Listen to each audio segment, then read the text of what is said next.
I don't know how to actually like get into like your story, like a teaser. So so let's just do it like this way, right? How long ago did you get out of jail? 2 years ago. Maybe that's a good way to start. Yeah. And then we go, okay, how did we get there? So what jail were you in? I was in Muncie. And that's like an hour away or a half hour away? I think it's like an hour and 15 or 20 minutes from here. Yeah. Yeah, something like that.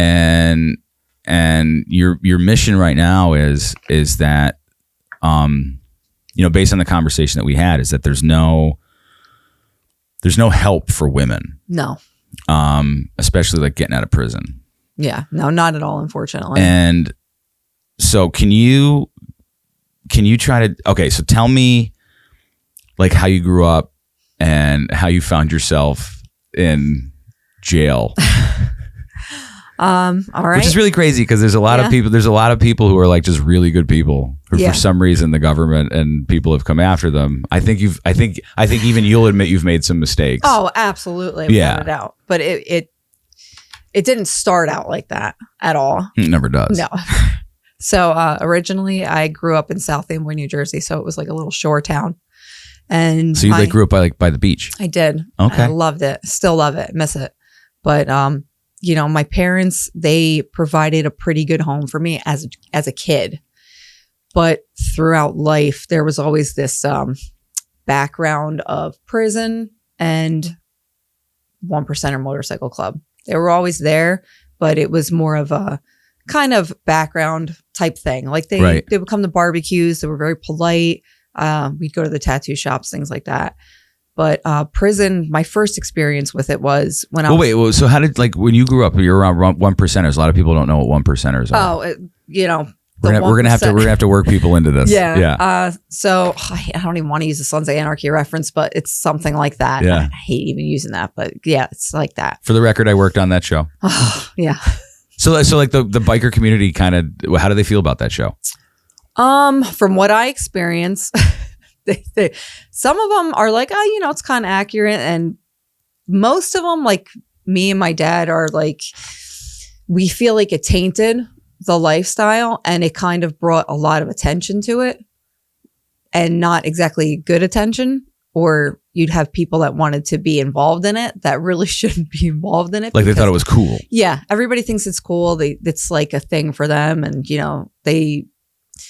I don't know. It has that like old school lifestyle of, live free and wild and, but it's really not like that anymore. Well, I always found it like when I was growing up, like there was all those people who were like, I love the Godfather movies. Well, it's like, you like that movie, but you don't want to live that fucking life. Yeah. No. My dad's Italian too, really Italian. So, I grew up watching those too. Yeah.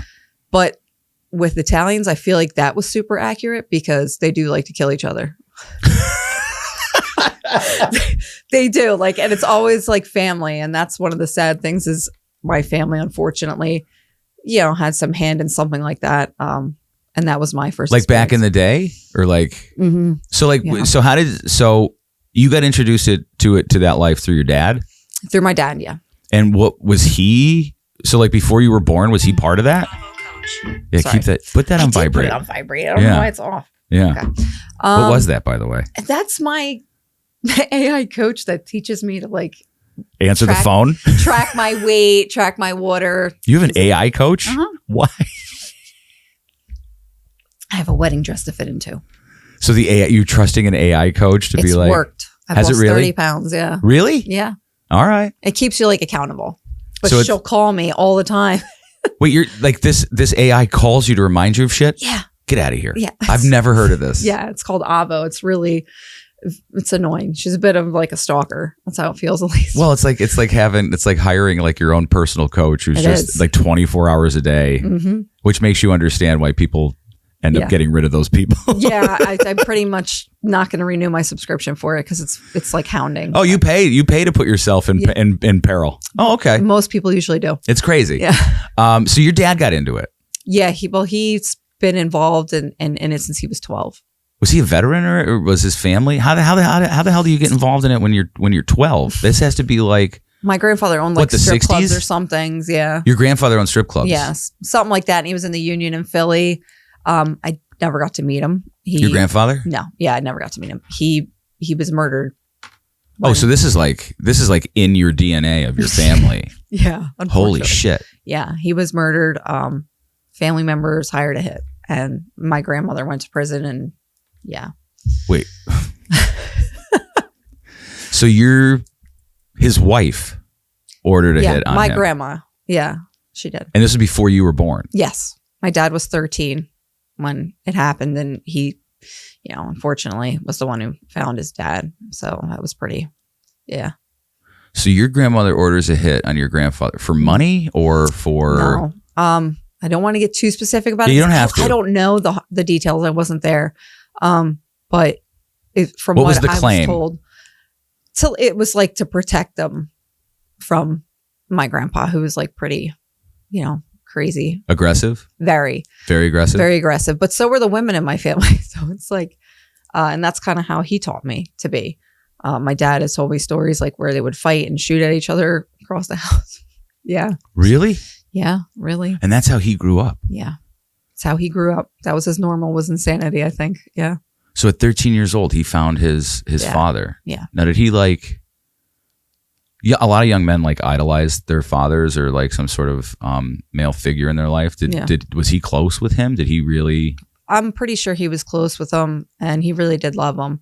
But he loved his mother and all of our other family members too. So he stuck by them. That's one of the things I admire about my dad is, regardless of anything that has happened or anything that anybody has done, he has this heart of forgiveness, which I find and always have found to be really beautiful, even though it's so extreme, but he likes to see the best in people and he doesn't want to give up on them. So now your dad is without mother or father. Mm-hmm. Yeah. At a really young age. Yeah. Like a pivotal age for a young man. Yeah. And then he gets into was the club around at that time? So I mean, obviously, that's another familial thing. Clubs, when I worked on Sons of Anarchy, it's like a family. It is. So that family kind of took him under their wing, or? Yeah, they took him under the wing, but he was raised by my uncle John at the time. After that, he went to jail because he was a suspect for your dad. Yeah, and he wouldn't talk about anything. At 13. Yeah, was a suspect in his own father's murder. Yeah. Okay. There's a lot of articles this is so about crazy. It, so I know. Yeah. But he sat there for a year and then was released because my grandmother, admitted to what had happened. Yeah. So he kept quiet that whole time and everything too. And it was just, I can't imagine what he went through. What do you think that this is the early 70s or? Yeah, early 70s. It was in Jersey, southern Jersey. So then your dad, I'm assuming, the family business in a way gets involved with all of that. And then what? Well, he always loved Harleys. He is just what do you call it? A grease monkey. If it's mechanics, he wants to be in it, but Harleys are his just thing. He's been building bikes ever since way before I was even alive, actually. But my Uncle John, who was a state judge for wage and hour in Jersey. Wait, what? Terrible. I know, it's nuts. So wait, okay. It's they went one way or the other. I don't mean to laugh at this, but it just seems so surreal. I know. So your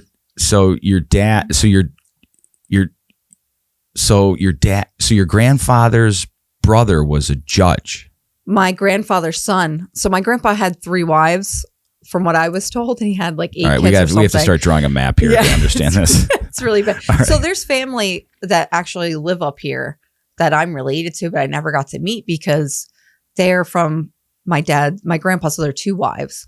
So I don't know them. And my dad was the baby, and my grandpa had him at 45, and my dad is the youngest of all of them. So they're all a lot older than my dad. So a good chunk of them passed away. Every one of them actually passed away now that I know of.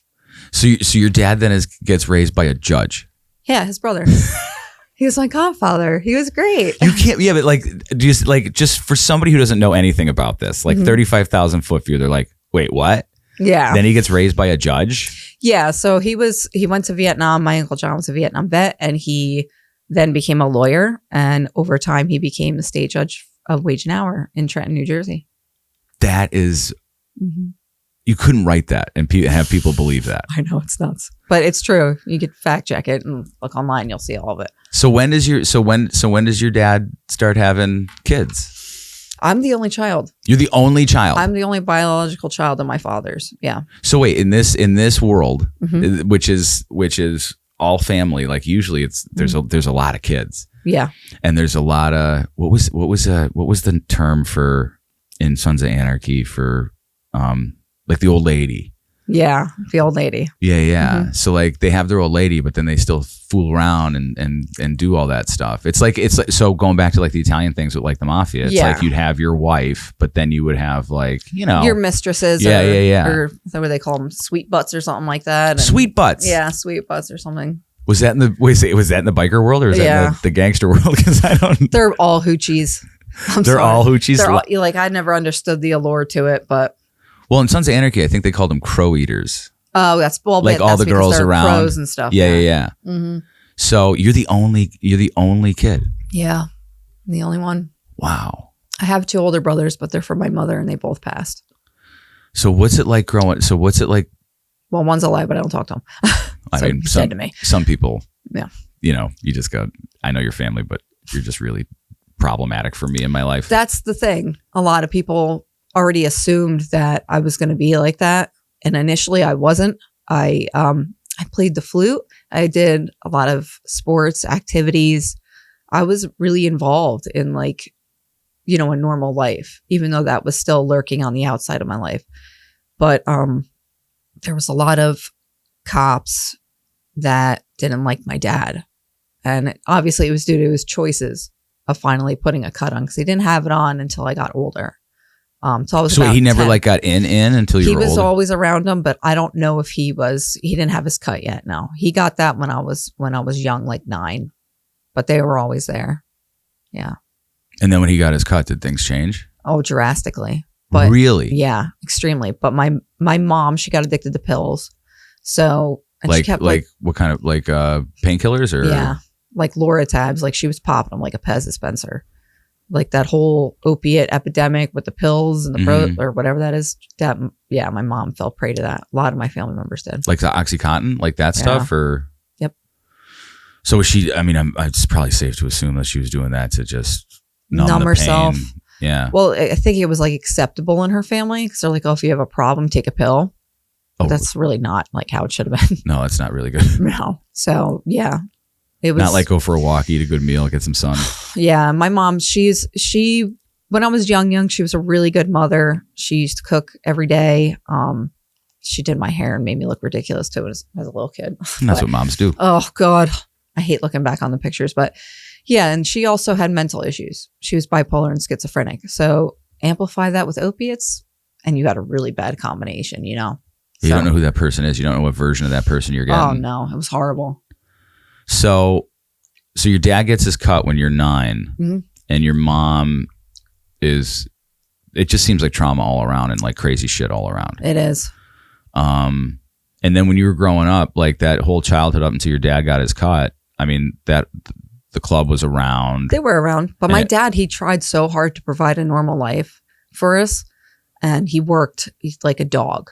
And he never missed a game of mine or a recital. When I would be hospitalized because I had asthma really bad as a kid, he was always there right after work. My dad literally was my best friend and my biggest supporter. Anything I wanted to do or like any fad I wanted to try, like I loved rock music and well, who doesn't? I had purple hair, and my mom wanted me to be this prissy, We wanted to rebel. Well, yeah, but I just liked it. Yeah. And I just wanted to be me. And he was like totally cool with it. Supported, any way I wanted to be or how I thought or what I dressed like. So yeah, I was really close to my dad. I still am. So how does life change when he finally gets his cut? Well, my mom kept like throwing him out. She was his old lady for a while, but my dad, he, believe it or not, was faithful to my mother. He really, really loved my mom. But she pushed him away a lot. So eventually over time, he, had little side hoochies himself. But the marriage was already done. And to be honest with you, when they finally called it quits, I was like, thank God. Yeah, it was a relief. Oh my God, yeah. Because they fought so much. I'm like, Jesus. And then my mom would complain about him. And I'm like, oh God. She kept me from him for a while too. So he wasn't even in my life for a whole year from like 14 to 15. He didn't know where I was, I didn't know where he was. And then my mom, she locked me up in it's like the shelter, they call it. And it's right outside of Middlesex County Juvie in Jersey. And my dad found me because he was in the county jail down the street. Yeah. So he was calling me from the county jail with his hoochies. Yeah. It's funny how we're laughing about it. Yeah. Well, I have to. So what did she lock you up for? She said I hit her and I didn't. My mom, unfortunately, abused the law. She was one of those women that did that. Yeah. So I don't, like I say, I don't have daddy problems, but I have mommy problems because like women in my lifestyle, in my experience, my dad always told me like there's this line, right? When you're in that lifestyle, it's like your bike comes first, then the club, like there's a whole bunch of things, but your woman usually comes like pretty much last in that, I think. And that's what they teach you then. But my dad didn't teach me that. He always taught me, it's like, you can be as strong as man as you want, but if your woman doesn't have your back, you're going to break over time. Like you need your partner. They're always going to be your partner. So in all reality, your old lady comes first and then everything else, because that's your family. So you go home to, so you sleep next to it. So you trust, so he always held the woman role actually in really high esteem and saw them as extremely strong women. So yeah. And she felt that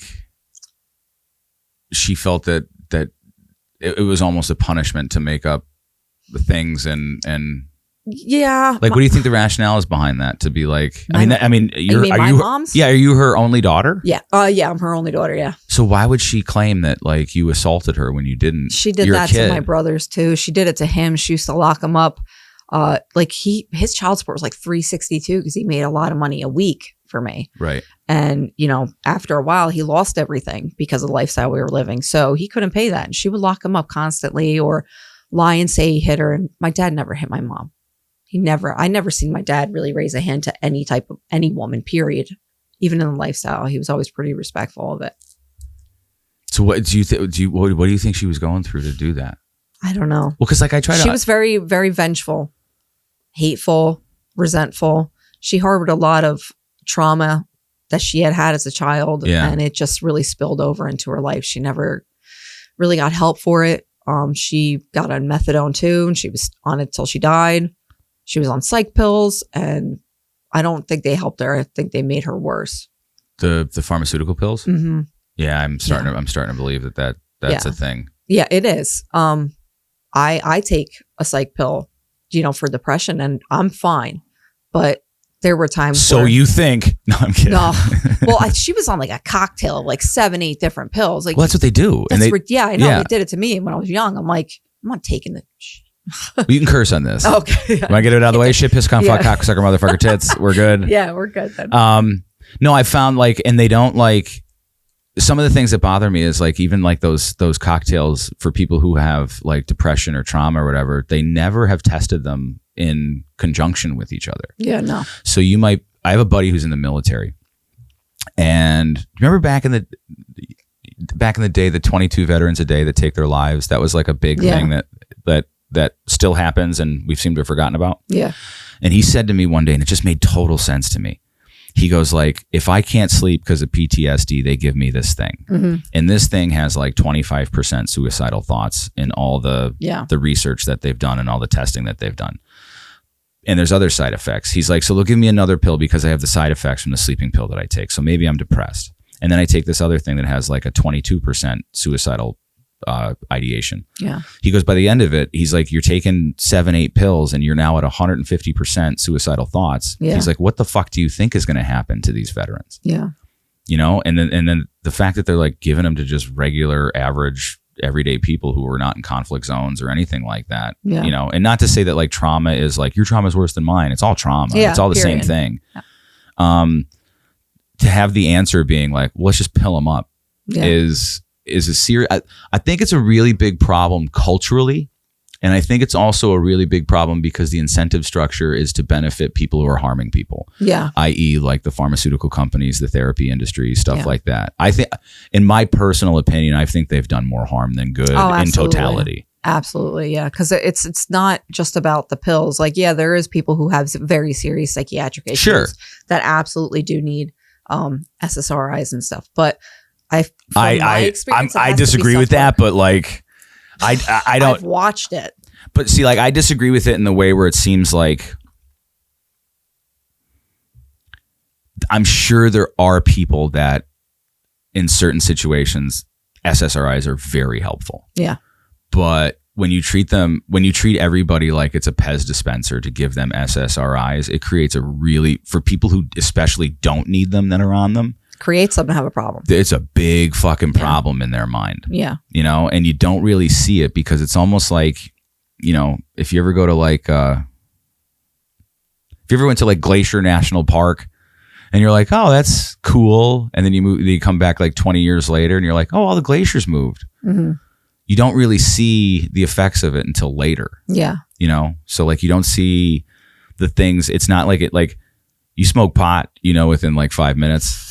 You bong a couple beers, you know, within like 10 minutes. Yeah, you know what's going to happen next. But with these SSRIs and these pharmaceutical things, there's no way to figure it out, and for weeks until you're like, oh no, we've made a huge mistake. I think it's sometimes years.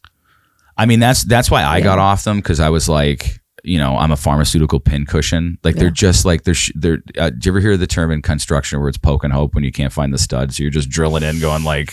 Yeah. Oh, finally got it. Yeah. Meanwhile, you made 8 holes that you didn't need. Yeah, and then you got to fix them. Yeah. Mm-hmm. And I find that that's what it is. And I think the therapist, I don't know if it's a controversial take, but it makes sense to me, especially with therapy. And I'm not trying to like shit on all therapists, but like there's a huge preponderance of them that should not be therapists. Oh, I totally agree. So I've seen quite a few shrinks myself.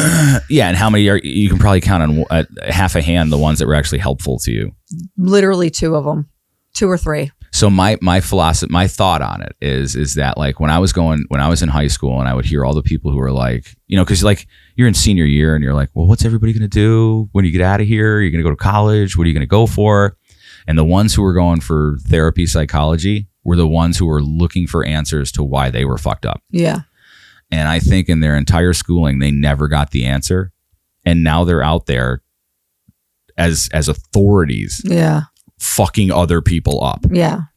And I think that like downstream has a lot of negative effects on families, individuals, communities, and they don't like that. They don't like if you say that. You're like, you shouldn't be a fucking therapist. No, I agree. I feel like a more peer-to-peer based model, in my experience, has been the most helpful thing to people. Like somebody who can relate to you because they've been through it. Yeah. You know, or, you know, even who better to talk to you about sin than a sinner? Yeah, exactly. Yeah. So like I never wanted to talk to anybody that came from a book. You know, I've had therapy and I had a pretty good therapist actually in Muncie. They came in and gave me help, and she's the one who really helped me kind of change my outlook and how I viewed my values, because I was kind of brainwashed into values and being loyal to people that really didn't give a shit about me. So. Well, let's get into that, because your story to me is an educational one because of the experiences that you had and the realizations that you came to and the values that you've come to become a part of your soul. Yeah. Are things that like are helpful to everybody.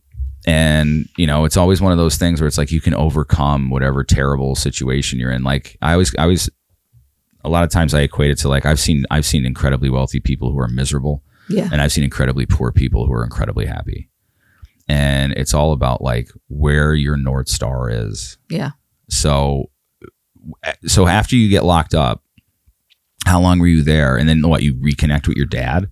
I was in Northampton County for 18 months for COVID lock, which was... Wait, what the fuck? So we were in COVID.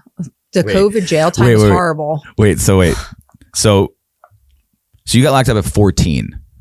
Yeah. Right? Oh, yeah. That's a different time. Yeah. So let's move forward from that, because was there any... No, that's what I'm talking about now. My most recent one, I was in Northampton, which led me to Muncie. So when you got locked up by your mom at 14, I got out. Yeah. Yeah. But there's a period of life in between there. Oh, a huge one. Yeah. Let's go through that. Oh, okay. yeah. We'll go through that. Yeah. Okay. So because then when we get to the COVID shit, it's probably going to piss me off. Oh yeah. Yeah. Oh, it's horrible. Changed my life. So after I got out, I basically started dating. So you were what, like 15, 16 when you get 15, out? 16, yeah. I started dating my, I guess you can call him a high school sweetheart or whatever. And I got pregnant and I had my eldest daughter. And At 16 or 17? I was 16, yeah. Holy crap. 2 months before my 17th birthday. Okay. And I wanted to change my life and be like a better person for her. So, but I was still kind of living on the line of things where it was like I wanted my cake and eat it too. I didn't try any drugs or anything at this point besides pot, which I didn't like. But I did drink on occasion. And my dad kept going to prison. And my mom, she was vicious, man. And she threw me out, my kid out. So the only thing that like you have is. So your mom threw you and your daughter out? Yeah. Because of? She was just bipolar, man. Like it could so be just totally unreasonable and yeah, totally unreasonable. I still can't rationalize why she did things that she did. Yeah, but she did them. She just had so much hate in her, and I felt so sorry for her for that. But I leaned always towards my dad after that because he was there for me no matter what, as I was there for him. Drugs were a big thing in my life. My mom used to offer me cocaine at 15. I'd be like, fuck away from me. I don't want that. You know what I mean? Like, right. So, but my daughter's father, he used cocaine. I never understood the drug thing, and I didn't like it at all because it was like he cheated on me with drugs. You know what I mean? And just his whole persona would go. We'd be out of money. He had a very big problem. He's clean today, though. Thank God, 3 years. So proud of that. But it was just tumultuous. And then I had donated my kidney to somebody in my neighborhood who, Jesus Christ. I know.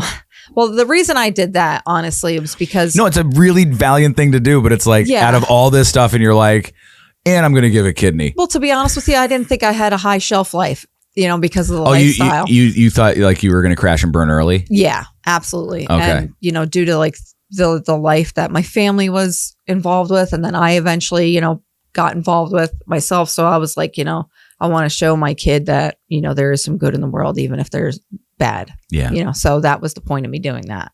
It was more selfish reasons for her to see that I wasn't a bad person. But then I went to college, but I was very lonely and I started dating my son's father, and he was a nightmare, and I ended up getting pregnant with him, but I had somebody broke into my house and beat me and hurt me really bad when I was 19. Yeah. When you were in college? Yeah. You don't know who this person was? No, I still don't. I don't know it. So, no. Honestly, I kind of don't want to know. Like an apartment? I was living in an apartment in South Amboy. I had moved my daughter back there. Was she there? No, she was at her dad's house for the weekend. Do you think this person knew that? Uh-huh. Do you have suspicions? I have suspicions, but I don't know why. In all reality, I don't know why or what for. And are you like, did you get really hurt by that? Yeah, I was really hurt. I was raped. It was pretty bad. Oh, I'm so sorry. Yeah, it is what it is. After that incident, to be honest with you, it had happened again. And I learned to dissociate as like my tactic of not being able to feel any bad thing that happened to me. So I would be able to disconnect myself pretty much from my trauma. From the emotional stuff of it. Yeah. So you're just like, I'm just not even going to see it. Like, that's like, you see that with a lot of people. Like, I think when you and I talked, we talked about the doctor, about the trauma, about like being born. Yeah. And it's like the fact that you explode out of a person in any other circumstance would be considered a trauma. Yeah. And you can see a lot of people who, like, I can see it in them where it's like something there happened. Yeah. And they're literally trying to shut down. Yeah. Some people can't do it. I did. And it wasn't exactly a great thing to do either. Yeah. And it makes you basically, unfeeling. Yeah. Yeah. And it can make you very monstrous, which it did for me for a long time. Well, yeah, because if you protect yourself from any bad feelings, then you are now capable of doing bad things. Yeah. Because you don't feel any remorse or guilt for it. Yeah, at all. Because you're like, well, nobody came to help me, so. Yeah, what does it fucking matter? Exactly. So, did you graduate college? No, I didn't. I was going for criminal justice because I wanted the irony. The irony. I know. I wanted to actually like be in internal affairs and take down dirty cops because I saw what tons of dirty cops. Yeah. Because they had an effect on my life. They had an effect on my dad. He obviously is who he is and has done what he's done or whatever, accused of, allegedly. But I literally would have dirty cops look me dead in the eye and be like, we're going to use you against your dad. And yeah, I'm like, you're such a piece of shit. Like really crooked stuff. Like even worse than that. They showed up one time at my dad's house and they were drunk and tried to fist fight. The cops him. were? Yeah. Yeah. Is this in the 90s? This is in the 2000s. Like the 2000, I'm going to say it's like 2005 at that point. Really? Yeah. I thought that was stuff from like the 60s. No. Or like the 80s even. No, absolutely not. Like I don't know if it's predominant today to a degree, but back then it's not that long ago. No, it's not. But yeah, he was like, they literally showed up to his house to fist fight him. Like, they were off go. duty. Yeah. Yeah. And who's gonna my dad was laughing at him. Like, oh, get yeah, out but of like, my like even if they did, like, who's gonna, if they feel ballsy enough to do that, they know that there's a high probability they'll get away with it. Yeah. Well, we like when we were living in South Amboy, it's a very small town. Yeah. The officers that did this, I don't believe they're even working for South Amboy anymore. But yeah, they were just drunken idiots. South Amboy was a big town for drinking and stuff. And we had the most bars in 1 square mile at one point in the Guinness Book of World Records. I thought that was Scranton. There's a bar and a church on every corner. Nope, South Amboy. It was. Yeah. So, how prevalent do you think that like dirty cops are? Like in the percentage of a police force, or is it different place to place? No, it doesn't matter. There's good and bad in everything. Sure. To be honest with you, but like, and then they also like kind of like the clubs too and are interested in it and fascinated and they want to. Because it's exciting? I have no idea why they like it. I don't even know why my dad liked it, but I don't know. Because I don't know, maybe they like the power. Maybe it's power tripping. Because it's kind of like in a weird way, it's like hanging out with like the head of the Bloods and the Crips or the head of the local crime, the Italian crime family or the Irish or the triads or. Yeah. So it's just like a little bit close to power in some way. Yeah. I always thought it was like fanboying, to be honest with you. They're fanboying over motorcycle clubs. Yeah. There's a lot of that. So what percentage would you say in law enforcement is, like if you had to guess, if you're like, okay, I'm like 5% is not on the up and up or more? I'm going to say much more than that. Much more? Much more than that, yeah. I'm going to say it's like at least... You have like 50% who have good intentions, 25 that are on the fence and battling with their intentions, and then the other 25 is no. There's no rules. No, there's no rules. And they'll get away with whatever they can. Yeah. So you think that like most police, because you've been up and down the coast. Yeah. And you think most police forces are like that? In your experience? In my experience, yeah. Absolutely. Well, that's very disconcerting. It sucks. It absolutely does because you're supposed to trust in them. But unfortunately, I was raised to not trust in them. Yeah. I honestly, today, though, I don't have that experience with them. I've had nothing but respect from my parole, and Lackawanna County parole. They've been amazing. But, this is brand new to me to actually see that they're not trying to destroy you. They're actually trying. They helped me, and helped me move forward in my life and my career. And, the person who helped me get the help that I needed was actually a CO. And he was like, I'm never going to ask you anything about your story because, that's your business. I know you're not going to talk about it, but here, do you want this help? And he had a human trafficking therapist come in to help, You? Yeah, to help me. All right. Well, we'll get to that too. Yeah. So you get out of, you have your son. Mm-hmm. And you're how old at this time? 21. So then what? So 21, what year is that for you? 2000. 39 now. Oh, so that was 2008. Okay. 2008. Okay. So my dad, he ends up getting out of prison the year after that. And we ended up getting in trouble, catching a case together. You and your dad? Me and my dad, yeah. And can you tell me a little bit about that? Yeah. Well, it was kidnapping, but here's the thing. So, before you jump to that conclusion. I didn't mean to laugh at that. I didn't expect you to say it that way. know. It was kidnapping, but wait. Yeah. It wasn't a child. It was a full-grown adult. It was a messed up situation. But in my defense, in the state of New Jersey, if you move somebody 10 feet without their consent, right, that's kidnapping. Like in a vehicle? Well, yeah, or period. A period? What do you mean? Yeah, like a period of time? No, just like if you take them 10 feet away. Like if I pick you up and say, move I don't you want to go. and move you 10 feet, that's considered kidnapping. Mm-hmm. Okay. So, but we did not kidnap anybody. And I don't believe it, but whatever. So basically they just wanted to lock my dad up and they tried to use me against him or like used me as a pawn. And my dad did end up pleading out, to, give me the opportunity to get a pretrial intervention. So I could try to, get that expunged off my record and stuff. So they were using the judicial system against your dad. Yeah. Using you. Yeah.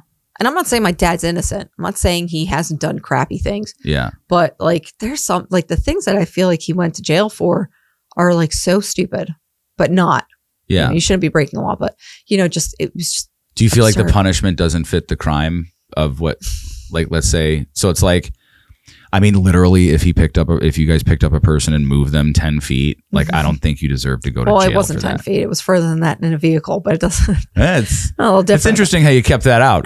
Well, I mean, we did, but like, after the fact, we had a beer with him and was like, oh, okay, see you later. And thought everything was cool and squashed. And it was it was not. So, we went away for that for a little bit. But my dad, he went for 3 years for that. For that? Mm-hmm. For that one. And he already had. Were they threatening you with big jail time? Yeah.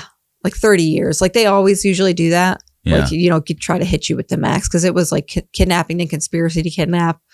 So they love to hit you with tons of charges. But yeah, he already had a kidnapping charge before that. He, did 3 years. Does he not know that you can't take people to go drink beer against their will? I was just trying to show him a good time. Yeah. Get in the car, Pete. I know, right? I don't know. Yeah. Violence was always prevalent in my family. And that was the way we kind of handled things was violence or fear because, you instilling fear? Yeah. Okay. Because like I looked at what love was between my parents, as a child. Well, at least you thought that's what love was. Yeah. Like I never really saw a stable relationship in my entire life. They were always ended up, being super toxic, locking each other up, turning on each other, cheating on each other, just all this crap. And I'm like, well, if that's what love is, I definitely don't want it. But did you ever have any experiences like during that time where it's like a really healthy relationship that you saw? No. So you never even like saw a healthy relationship? No, I never saw any healthy. I mean, I saw like the suburban white people neighborhood, even though I know I'm obviously white, but like to me, well, I'm Italian, but like white, like, very uppity. They think that they're better than everybody. They're very blind to everything. Well, that's what you thought. Well, yeah, that's how I. Or do you still think? You still think? I do think that there's a chunk of people like that, absolutely, a big chunk of them. But I do believe in true love and like happiness, and because I experience it today, so I do know it's real. I just didn't know it was real. So your dad gets locked up to protect you. Yeah, I'm sure that was like there was a hint of guilt on your part for that, or maybe there wasn't. There was, but it was also like anger because I'm like, Jesus Christ, how could you be so stupid? Yeah. Well, I'm like, how could you like, be so dumb, but then I was dumb right along with him. So who was I to judge him, So he goes away. So you said it was 3 years? Yeah, I did 3 years. And you got pretrial intervention. And I was doing fine. So it's basically like if you're doing good, they'll drop the charges and you won't even have it on your record. So, and I was doing pretty good actually. And then dad came home. So you're doing good for 3 years? I was still, almost. I almost hit it. But I was very lonely. And I had an ex-husband who beat the shit out of me. At this time? At this time, during was that the second gone. kid's dad? Yeah. Okay. So my father, when he came home, I used that as an opportunity to leave him because I knew he wouldn't try anything because my dad was there. Right. Yeah, but why would he try anything knowing that your dad's going to eventually get out? Because he always gets locked up.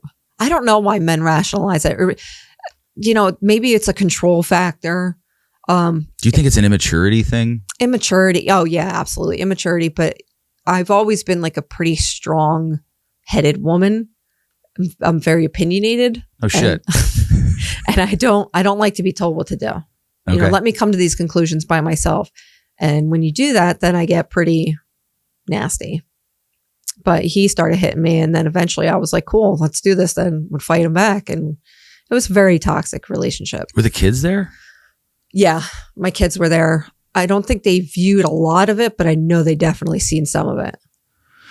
My sister, so I have a nephew, and when he was born, I started to, so before I got sober in 2010, like I would watch, even if I was at the bar alone, I would watch other people's conversations and kind of like play it out in my head about like what they're talking about. Mm-hmm. And you could do that totally based off of like body language, eye rolls, people moving things, stuff like that.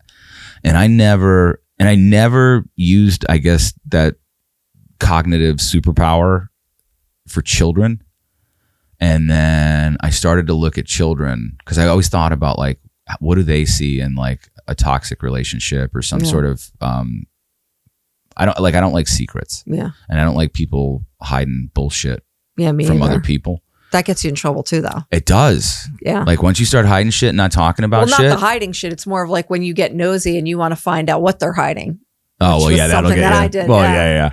But kids see a lot. They do. And they take in a lot. And I think we underestimate how much they really do take in. I think you kind of pray to God they don't. That's what I was You can pray to God all you want that they don't, but I know. They're taking it in. They did. Yeah, they did. They knew what was going on. My son watched his dad break my nose the first time, and it was it affected him. It affected him greatly because he's currently locked up himself. How old is he now? 17. So you're in this toxic relationship. Mm-hmm. Dad gets out of jail. And I throw the ex-husband out. Well, Dad throws the ex-husband out. So he shows up and he's like, no more. Yeah. And then what? And then my daddy really. And this is what, like 2012? Yeah, okay. 2012. Yeah. And then my dad and I, he really tried to like have a normal life and try to pick back up, and just try to do things himself. And he kept kind of failing. And he succumbed to his old ways again. And it was the 4th of July, and me and my dad, he was driving me home. I had the flu, and it was our first 4th of July together. But he was pretty intoxicated. And, before he was supposed to drop me off, he just went somewhere else. And, this guy came out, started running his mouth on my dad, fist fought him. And that didn't end well because I jumped in because I'm like, Dad, let's go, whatever. And then I got involved into it. And we ended up getting arrested for that. So I lost my pretrial intervention like a couple weeks before I was to come off, and, got arrested for aggravated assault. And then what? And then we decided to go to trial because we were tired of the way they kept using us. Like the prison industrial complex or the cops and stuff like that. They like to make a name for themselves. And the funny part is this all in the same place? This is in South Amboy, yeah. Yeah, so this is all like the same. Well, the kidnapping was in Edison. The assault was in South Amboy. Yeah. And then you go to trial, or you decide to go to trial because we all do. We all do. My first child, my daughter's father, he was involved in it, but he wasn't even there. The fight? The fight, yeah. The guy accused him the reason why the guy accused him of my daughter's father of jumping him is because he really was extremely intoxicated. He had no idea what was going on. And he had whipped his dick out in front of my daughter. Literally. The guy who got assaulted? Yeah. Okay. The day before this, my dad did this, and my dad. I think those people need to get slapped. Well, that's the problem. Yeah. You can't do that. You know what I mean? So you can whip out a pee-pee in front of a child and you can't do anything about that? My dad had to walk away because he was on parole, but he didn't forget it, obviously. What are we doing as a society? I don't know. Okay, keep going. So, my daughter's father was there when he whipped his dick out. So he automatically assumed my that he was involved in it, but my daughter's father was like 2 counties over or something, doing whatever. And I had no idea what he was doing. And he had to get involved, and he was locked up, falsely for a whole year while we were going through trial. Your daughter's dad, your daughter's father. Mm-hmm. Okay. Well, during it, like for it, he got arrested, and basically he was totally innocent, but he had to fight it along with us. How much did that cost him? He had a public defender, and she got him off. And that's rare. I know. We all had the private attorneys, and we lost, sort of. Yeah, but he was incarcerated for a year for committing no crime. Yeah, for committing no. Well, he didn't commit that crime, but in life, I'm sure he's done other things. So that's how I. Yeah, but you have to get like it should be the one that puts you. You should do the thing that you get put in there. Yeah, for. he had absolutely nothing to do with it. He wasn't even there, so it's shitty. So you guys go to trial, and then what happens? We get convicted. So we originally charged for a 2nd degree, but there was a guy that totally thought that he should have got his ass beat on our jury. So he was like making them really like negotiate what should happen. Wait, there was a guy in the jury pool who thought that what you guys did was noble. Yeah, was noble. Interesting. Okay. Yeah. All right. So he was fighting with the other jurors to be like. Well, the other jurors tried to kick him off because really, because he was like adamant. He's like, no, he deserved it. Yeah. And so yeah, he was the reason why we got lucky and got like a 3rd degree conviction instead of a 2nd. I ended up getting time served and probation for 5 years. And my dad, they gave him the max 5 years. Back in jail. Back in prison, yeah. So this brings us, so what happens in the interim? So this is what, 2012 this happens? 2012, yeah. So what happens between that and 2017?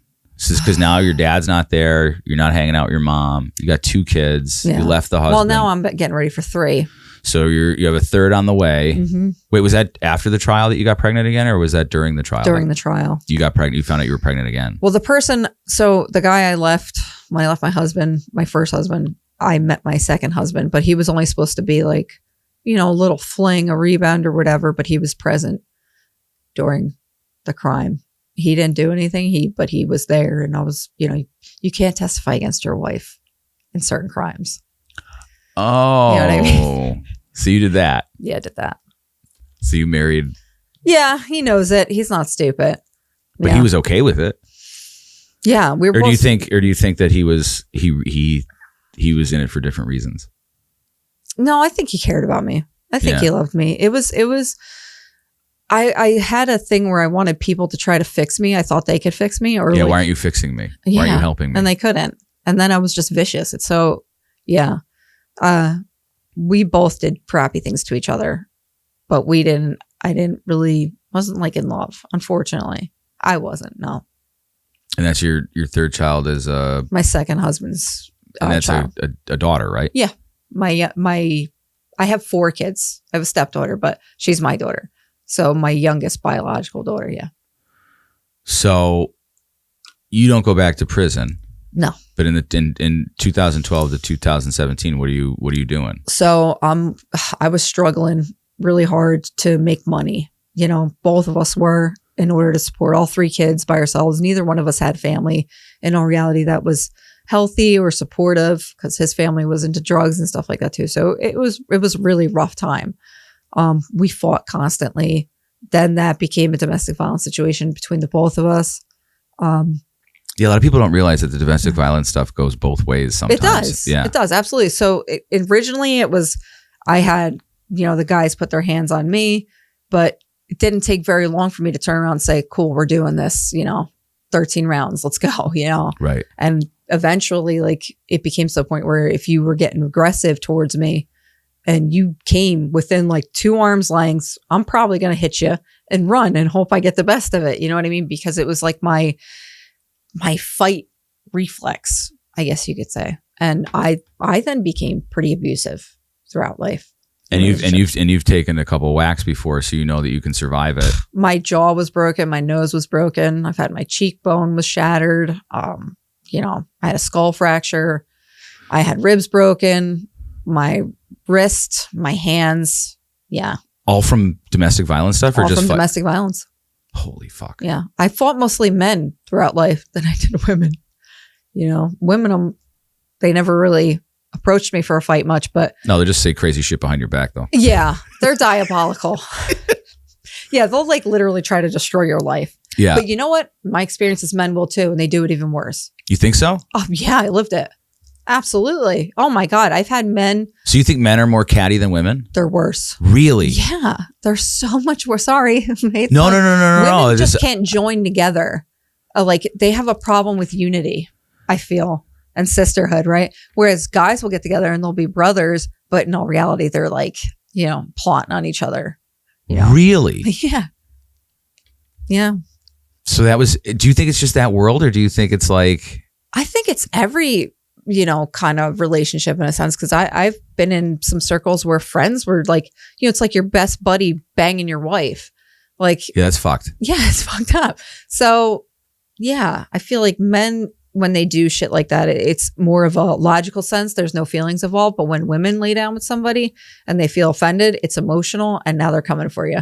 You know what I mean? Right. But they don't come quietly like men. Men are smarter in a sense. Like, I'm going to get my revenge, and you're not going to know. It's more of a long game. And the women are like, they have a megaphone, and they're like, I'm coming to get you, bitch. Yeah, like, it's they're over. locking you up. And yeah, absolutely. That's my experience. But I always lean towards my dad. Like he was raised by strippers, and I mean, is that a Disney movie? Or no, it's not. But he always had like the inside of like how women operated, and he was a very logical. He took psychology in college. It seems like people like if I was to get raised in that situation under those circumstances, if I had my wits about me, you could learn a lot about the human condition and like which way the wind's going to blow and what's you almost become like Nostradamus. You can predict the future. Yeah, you could. And he taught me how women were and how like the lifestyle is, how to blend in with a lot of things, a lot of people, no matter what you make,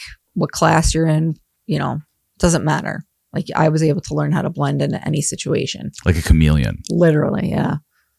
Mm-hmm. So you have like no support system up until 2017 before your dad gets out. Well, I was living with my mom. And you had your daughter. Oh, you're back with mom. I was living with my mom. Holy shit. Yeah, and that got really bad. I feel like she started to get like dementia towards the end. And sadly, she assaulted me in front of a cop, and she was arrested for it. And I told the police, I said, your mom assaulted you in front of a cop. Yeah. What, were you, she 30? thought she was like invincible. Yeah. Yeah. I was almost 30. I was about 20, 29. Yeah. She thought she was like invincible. Like she was a woman. So they're always going to believe her, and, or it was justified or whatever. And that's not the world started to change, where the abuse that the women were putting on the system and that entitlement they had, I feel like it really did start to shift around that time. Because they locked her up. I told them to put her into, a mental hospital because she you don't want her in jail. You want her helped. I want her help. So she was there, but then a family member had gotten involved and said, "Oh, she's not crazy or whatever." They said, "Cool, she's going to jail." And that's what they did. They put her in jail. And so you think at that time she was not? No, I feel like it's just. Well, I mean, it's the years. It was nuts. Yeah, but there was like years of like popping like painkillers and like all this stuff. Like. What do they call alcoholics that have been drinking for? They call it like wet brain or something like that. I feel like that was definitely something. Yeah, so like to put like she lost touch with reality. And the last place to be is like, oh, let's lock you in this cage because prison is supposed to be about reform. I know you're laughing, and we all know deep down we all laughed. But that's the intention of it. It's like, okay, like you did a thing, and as a society, we've all agreed that you can't do this thing, and we want you to be better when you get out. And prison is that. County jail is not that. County jail is, we are holding you here until somebody tells us which way you're going. And it's very abusive power. It's not prison. Yes, it was meant to reform. Right. Counties, they're meant to hold you, and you're being held by some tyrants sometimes. Good chunk of the time. Oh my God. Yeah. Yeah. So you think so you're saying that there's a big difference between a federal prison and a county prison? And is there a difference between prison and jail? Yes, that's the difference, is jail and prison. So jail is like your counties where you're being held. And then prison, even federal people get like Lackawanna County, they have federal holding there too, but that's not in every single one. But I think they have a special block or something. I don't know. But the state prisons is where, you can get your education, you can get your reform, and you can get help, which, you know, It works if you take advantage of it. yes. Yeah. It's like what you take out of it. You're either going to go in and you're going to be worse, or you're going to come out because you utilized every tool that they offered you there to make you better. So it can go either way. It's the person, literally. But there is crookedness in prison too. So, Well, no shit. We all saw Shawshank Redemption. We know. Yeah. Yeah. But, you know, for the women, it's mostly men being creeps. Well, you don't get that point of view. Like most, when you think of like the closest that people have to like women in prison is like Orange is the New Black, which is, we all know that's bullshit. Yeah. And, you know, it's not brave for those actors to act like they're fucking hard asses, and they're not. Like if you really went to a women's prison, it is not Orange is the New Black. No, it's petty. It's really petty. Women's prison is petty. Oh my God, is it ever petty? Yeah.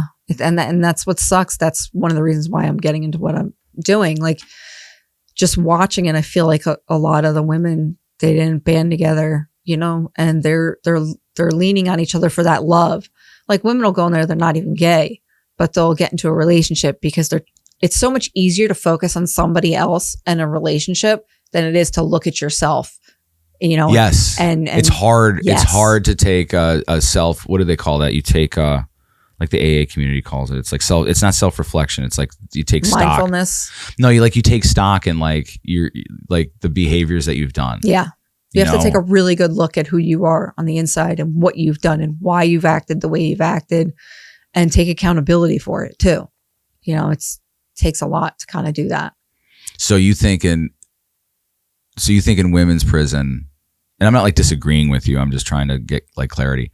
So you think in women's prison that a lot of the time there's like this need to feel something of a positive. Yeah. Whether it's love or compassion or kindness or something. Yeah.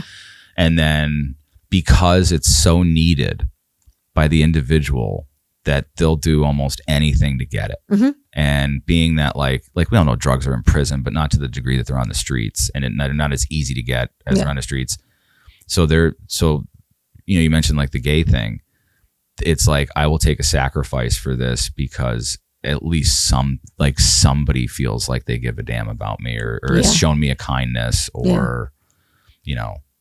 Well, even though like in a weird way, I'm sure there's still like an alpha beta relationship there. Yeah. Yeah, absolutely. There is. There's usually one that's more masculine. Absolutely. Yeah. Yeah. But that's the main, I think that's the main problem with most people. Even if you're a man, you're just looking for something. You're like, you don't, it's scary to look at yourself and all the shit you've done. Like that moral fearless inventory you do in step 4. The inventory, that's what it was. Yeah. The inventory. Yeah. Yeah. See, I'm totally for that. And I've done my fearless, inventory quite a few times. But I just could never like do the sponsor thing with that. So in 2017, Dad gets out. Yeah. And business as usual, or? Business got better. So my mom had died, and I really... Oh, did she die in jail? Yeah, she died in jail. What the fuck? Yeah, so that fucked me up. That really tipped me over the edge. So before because you were like, she should have got help, and you guys just threw her in a basement. Well, my brother James, he took his life in county jail, April 15th, 2008, and it was because there was nowhere for him to ever go. There was no help. He was a heroin addict. He kept becoming homeless, and he didn't know how to like live. He didn't have the skills. No, he didn't have the skills, the tools to. He wanted to be better, but he just didn't know how to do it. Yeah. So he ended up taking his life the day before he was to be released. In jail. He took his life in jail. Yeah. He took his, he was an amazing person too. So it was horrible. So he didn't want to be free. He didn't. That was more scary to him. Yeah. Cause it wasn't freedom. It was just a different type of prison. Cause I think the prisons we build are mostly in your mind anyway. And he had one of those. I had one of those. His was really strong and he just was tired. He had tried to take his life quite a few times before that. And the last time I physically saw him, he slit his wrists on my back porch. And I had to call the police to get him help. And the next thing I know, he was locked up. So I'm like, oh, okay, at least he's safe. That's literally what I was thinking.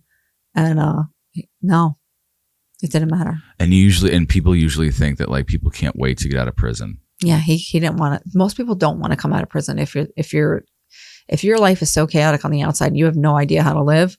You don't want to learn because it's scary. It's really, really hard to try to rebuild your life from, the mistakes of your past and your drug use and not fall into old patterns. So you lean on toxic things, toxic people. And if you can't find your way out, for some people, it ends up becoming suicide. See, I always look at these. I've had like COs on this podcast, and like they tell me about, what it's like in there as like a CO. And then like sometimes you just start have these realizations where it's like, I don't know. It seems like in a situation like that, it seems like, what are we doing? Yeah. You know what I mean? Like, are we really helping people? Are we really, like, there's so many drug addicted people. There's so many people who have like these traumas and stuff. And they're like in a country, like when your economy starts to flounder and everybody's made to think like they hate each other and nobody's allowed to talk about things that they disagree with and stuff. Like, I don't understand how, like, objectively 35,000 foot view, people don't realize, like, well, that's not going to lead to anything good. I know. Well, the problem is with the COs is, I think, I've watched it. They come in when they're brand new and they have all full of piss and vinegar. Yeah. They have like a light where they're kind of hopeful and they do believe in reform. But over time, the other COs influence, and as well as the inmates can wear them down, where they become cold and then they don't believe in it anymore. They don't believe the original reason as to why maybe they wanted to get into that field. Well, it's everybody. Like, I look at it as like everybody. Like, I know COs. Like, I'm friends with a couple COs, and we were sitting around talking one day, and I looked at them, and it was like this weird like realization where I'm like, you're in prison too. Yeah, you're choosing it. Yeah. Every day. You're crazy. Yeah. And you want overtime for being in prison. Yeah. Like, which is really, like, shouldn't the goal should be to not have as many people in prison. Yeah. And it seemed, and like, look, everybody's going to go like, it's money. Yeah. Oh, it is money. Yeah. It's all money. And we're moving people around like herds of cattle. Yeah. And it's all because of money, the prison industrial complex. Well, it's mostly the private prisons too. That's really like a lot about money. Well, I mean, like they went like, oh, government doesn't know how to run a prison, so we'll privatize prisons. And it's like, oh, we can make a lot of money with this private prison. And they do it with commissary and free labor. And yeah, but it's all like none of like, they just did a thing. Robert Kennedy was talking about this. There's a prison up in New England and they changed the food to, instead of like Aramark, to be like whole single ingredient foods, like you're going to get beef or chicken or fish and vegetables, and there's no like more healthy. You're not getting Snicker bars and all that shit. And they said that like the violence in the prison dropped like 92%. Yeah. Cause you're stripping away their currency. So like if there's Snickers bars or food or whatever. But do you think it has to do with like the stuff?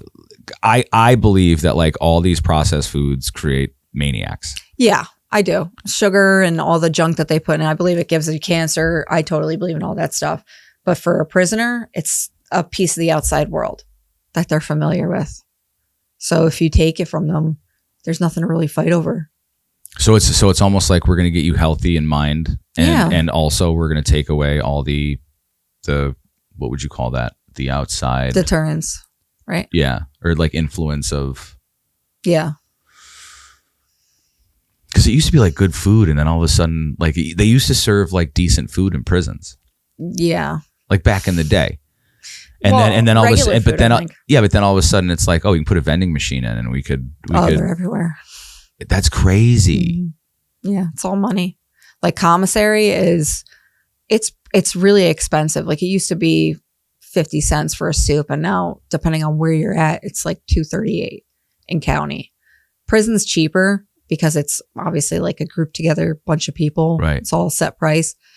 But the biggest thing with the prison system now up here is like the vapes they have up there. Like these women treat it like it's crack. Why the fuck do they have vapes? It's not good for you. I know that. But like I'd rather you smoke Newports than a vape. It's like a piece of the outside world. You know what I mean? It's like it relieves stress in a way. It's another. Yeah, but you're sucking. You have no idea what's in there. At least I know in cigarettes, like you know what's there. I know what's there. Yeah. Like I remember, like before COVID, like it was right before COVID. Everybody was losing their minds. It's like, yo, these kids are smoking these vapes and they were getting all fucked up. Mm-hmm. And then like they're like, we got to do something about this. Oh wait, China has a virus.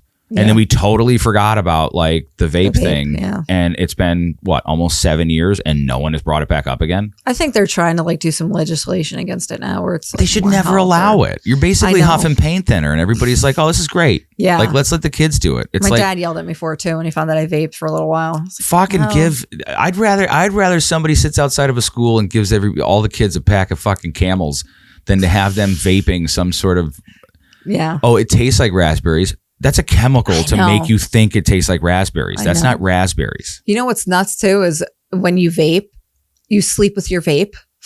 And you sleep with your vape? Yeah. I used to sleep with my vape. Like held in your hand? Held in my hand. And I would wake up and hit it all night long. That's madness. I know. Have you ever done that with anything else? No. So that should be like a signal that like we should get the vapes away from everybody. Yeah. That's what made me stop and quit. So I'm like, dude, this is just... Who wakes up in the middle of the night looking for their vape and then you have a panic attack if you don't have it? And like, what flavor were you doing? I like stuff that tastes like Fruity Pebbles or cake or something. You're so gay. I know. I like White Claws too, but I can't drink anymore. No, they're terrible. Don't drink a White Claw. Well, I don't drink at all anymore. Good for you. I quit. I don't drink anything. White Claws are disgusting. I like that and Trulies. I like sparkling water. Were you a Zima person? Oh, maybe Zima was before your time. No, Zima was there for me too. That was like Mike's Hard Ice and stuff, right? No, that was before that. Zima was huge, and then they got rid of it. The blue label. It was a blue label, clear bottle. Mm-hmm. Yeah, it kind of tastes like Sprite. Yeah, so it tastes like Mike's Hard a little bit. You could throw a Jolly Rancher in there and change the whole thing. And getting scissor. Yeah, came up with that. I never did that. I never did the scissor. I never did that either. No, I never got into like the cough medicines and stuff. I thought that was weird. Kids would robo trip. I'm like, what are you doing? You're drinking your cough syrup. You look like an idiot. Yeah. Also, why can Robitussin mess with your brain? I know. And why are we giving it to infants? Well, yeah. Yeah, in large quantities, yeah. Yeah, we should really reconsider this stuff. Thanks, Robo-Tripping Kids, for letting us know that there is a problem with Robitussin. Yeah, we're correlating cough and colds. So Dad gets out. Do you guys reconnect in 2017? We reconnect. He was actually working. He had a company called Pro Air, and he was doing HVAC. I started working with him. But then, the old lifestyle kept kind of creeped back in. And I, this time, got heavily involved with it because the old lifestyle. Yeah. Okay. I got really. And what does that mean? I was like my dad's like partner in crime. Like, he always trusted me with things of like reading people or like. Yeah. What do you think about that person? Or what do you think about this situation? Like listen and what do you think, Tara? Like, and that's what it kind of became then from there. And I ended up leaving my second husband, and my daughter was living with him, and sometimes she'd live with me, and then she'd go back to him. But I started doing crystal meth to kind of cope with the loss of my mom after that, because it ate me up alive. It made me feel. Yeah, but why crystal meth? Well, I've never done crystal meth.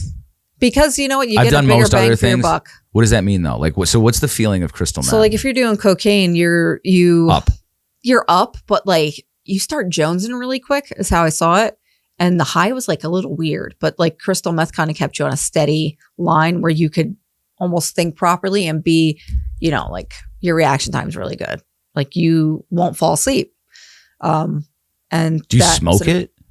I used to snort it, and then I would hot rail it. What's a hot rail? So you like heat up a glass, but like there's rubber around it, and it would like almost evaporate it as it goes up your nose. So it's like you get a stronger, harder hit, I think. And then eventually I moved to smoking it through a water bong.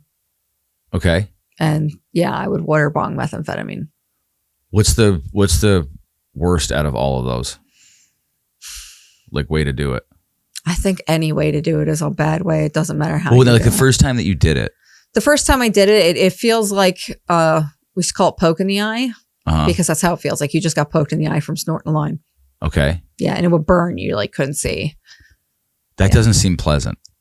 It's what's weird is you kind of look forward to the feeling when you're on crystal meth. You're like, oh, I can't wait for the poke in the eye. Yeah, poke in the eye. Yeah.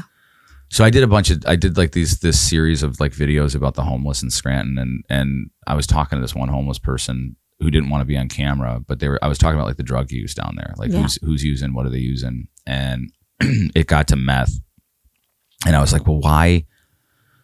It doesn't seem like, because it was almost like, it was always like the way that it was, I started to hear a pattern of people who were like, I did not want to smoke meth, and now I smoke meth. Yeah. And I said, well, what is it? And they said, the reason I started smoking meth was because it'll raise your body temperature on the cold nights. It does. And that was the reason why I smoked meth. Like, think of how utterly fucking insane it is that we have Americans in this country who are smoking meth to not freeze to death. Yeah. That is 100% true. I used to get like really high fevers sometimes. I overdosed on it once. I had to get an ice bath. That was horrible. Like your body temperature just goes through the roof. Yeah. But it keeps them awake too. Keeps you alert. At least you think it's keeping you alert. So how long were you doing meth? I did meth for a good 5 years. For 5 years? Yeah. So is this 2017 to 2017, or was it 5 years? It was 4 years. 2017 and 2021. So you started doing meth like within a year of like your dad getting out? Yeah. And then it became like habitual. Yeah. Became every day. And then you couldn't escape it. No. It had its like grips into me. Like a part of me wanted to stop. That's what I was going to ask. Around that time. Did you have moments through there where you're like, this is fucking nuts? Yeah. I ended up stopping 2 times. But the guy I was with at that time, he was probably my worst abusive relationship. And we always turned back to crystal meth. And it was bad. We were not good together. And he was really bad, on crystal meth. And he saw things, thought things. Like, I feel like he had a schizophrenia undertone, and it amplified that really bad. And he was extremely abusive. Yeah. Are you still in Jersey? I'm still in Jersey at that time. Yeah. And how do you make your way? Because you're in Florida, right? I ended up making my way to Florida. Yeah. Around what year is this? 2020. From the 2019 and before 2020. Or after COVID started? Before COVID, technically. Yeah. Okay. So you went to the land of the free before COVID. No, I feel like the shit rolls downhill and it rolls all the way down there. So when you feel shit rolls downhill and all of it rolls to Florida? Yeah.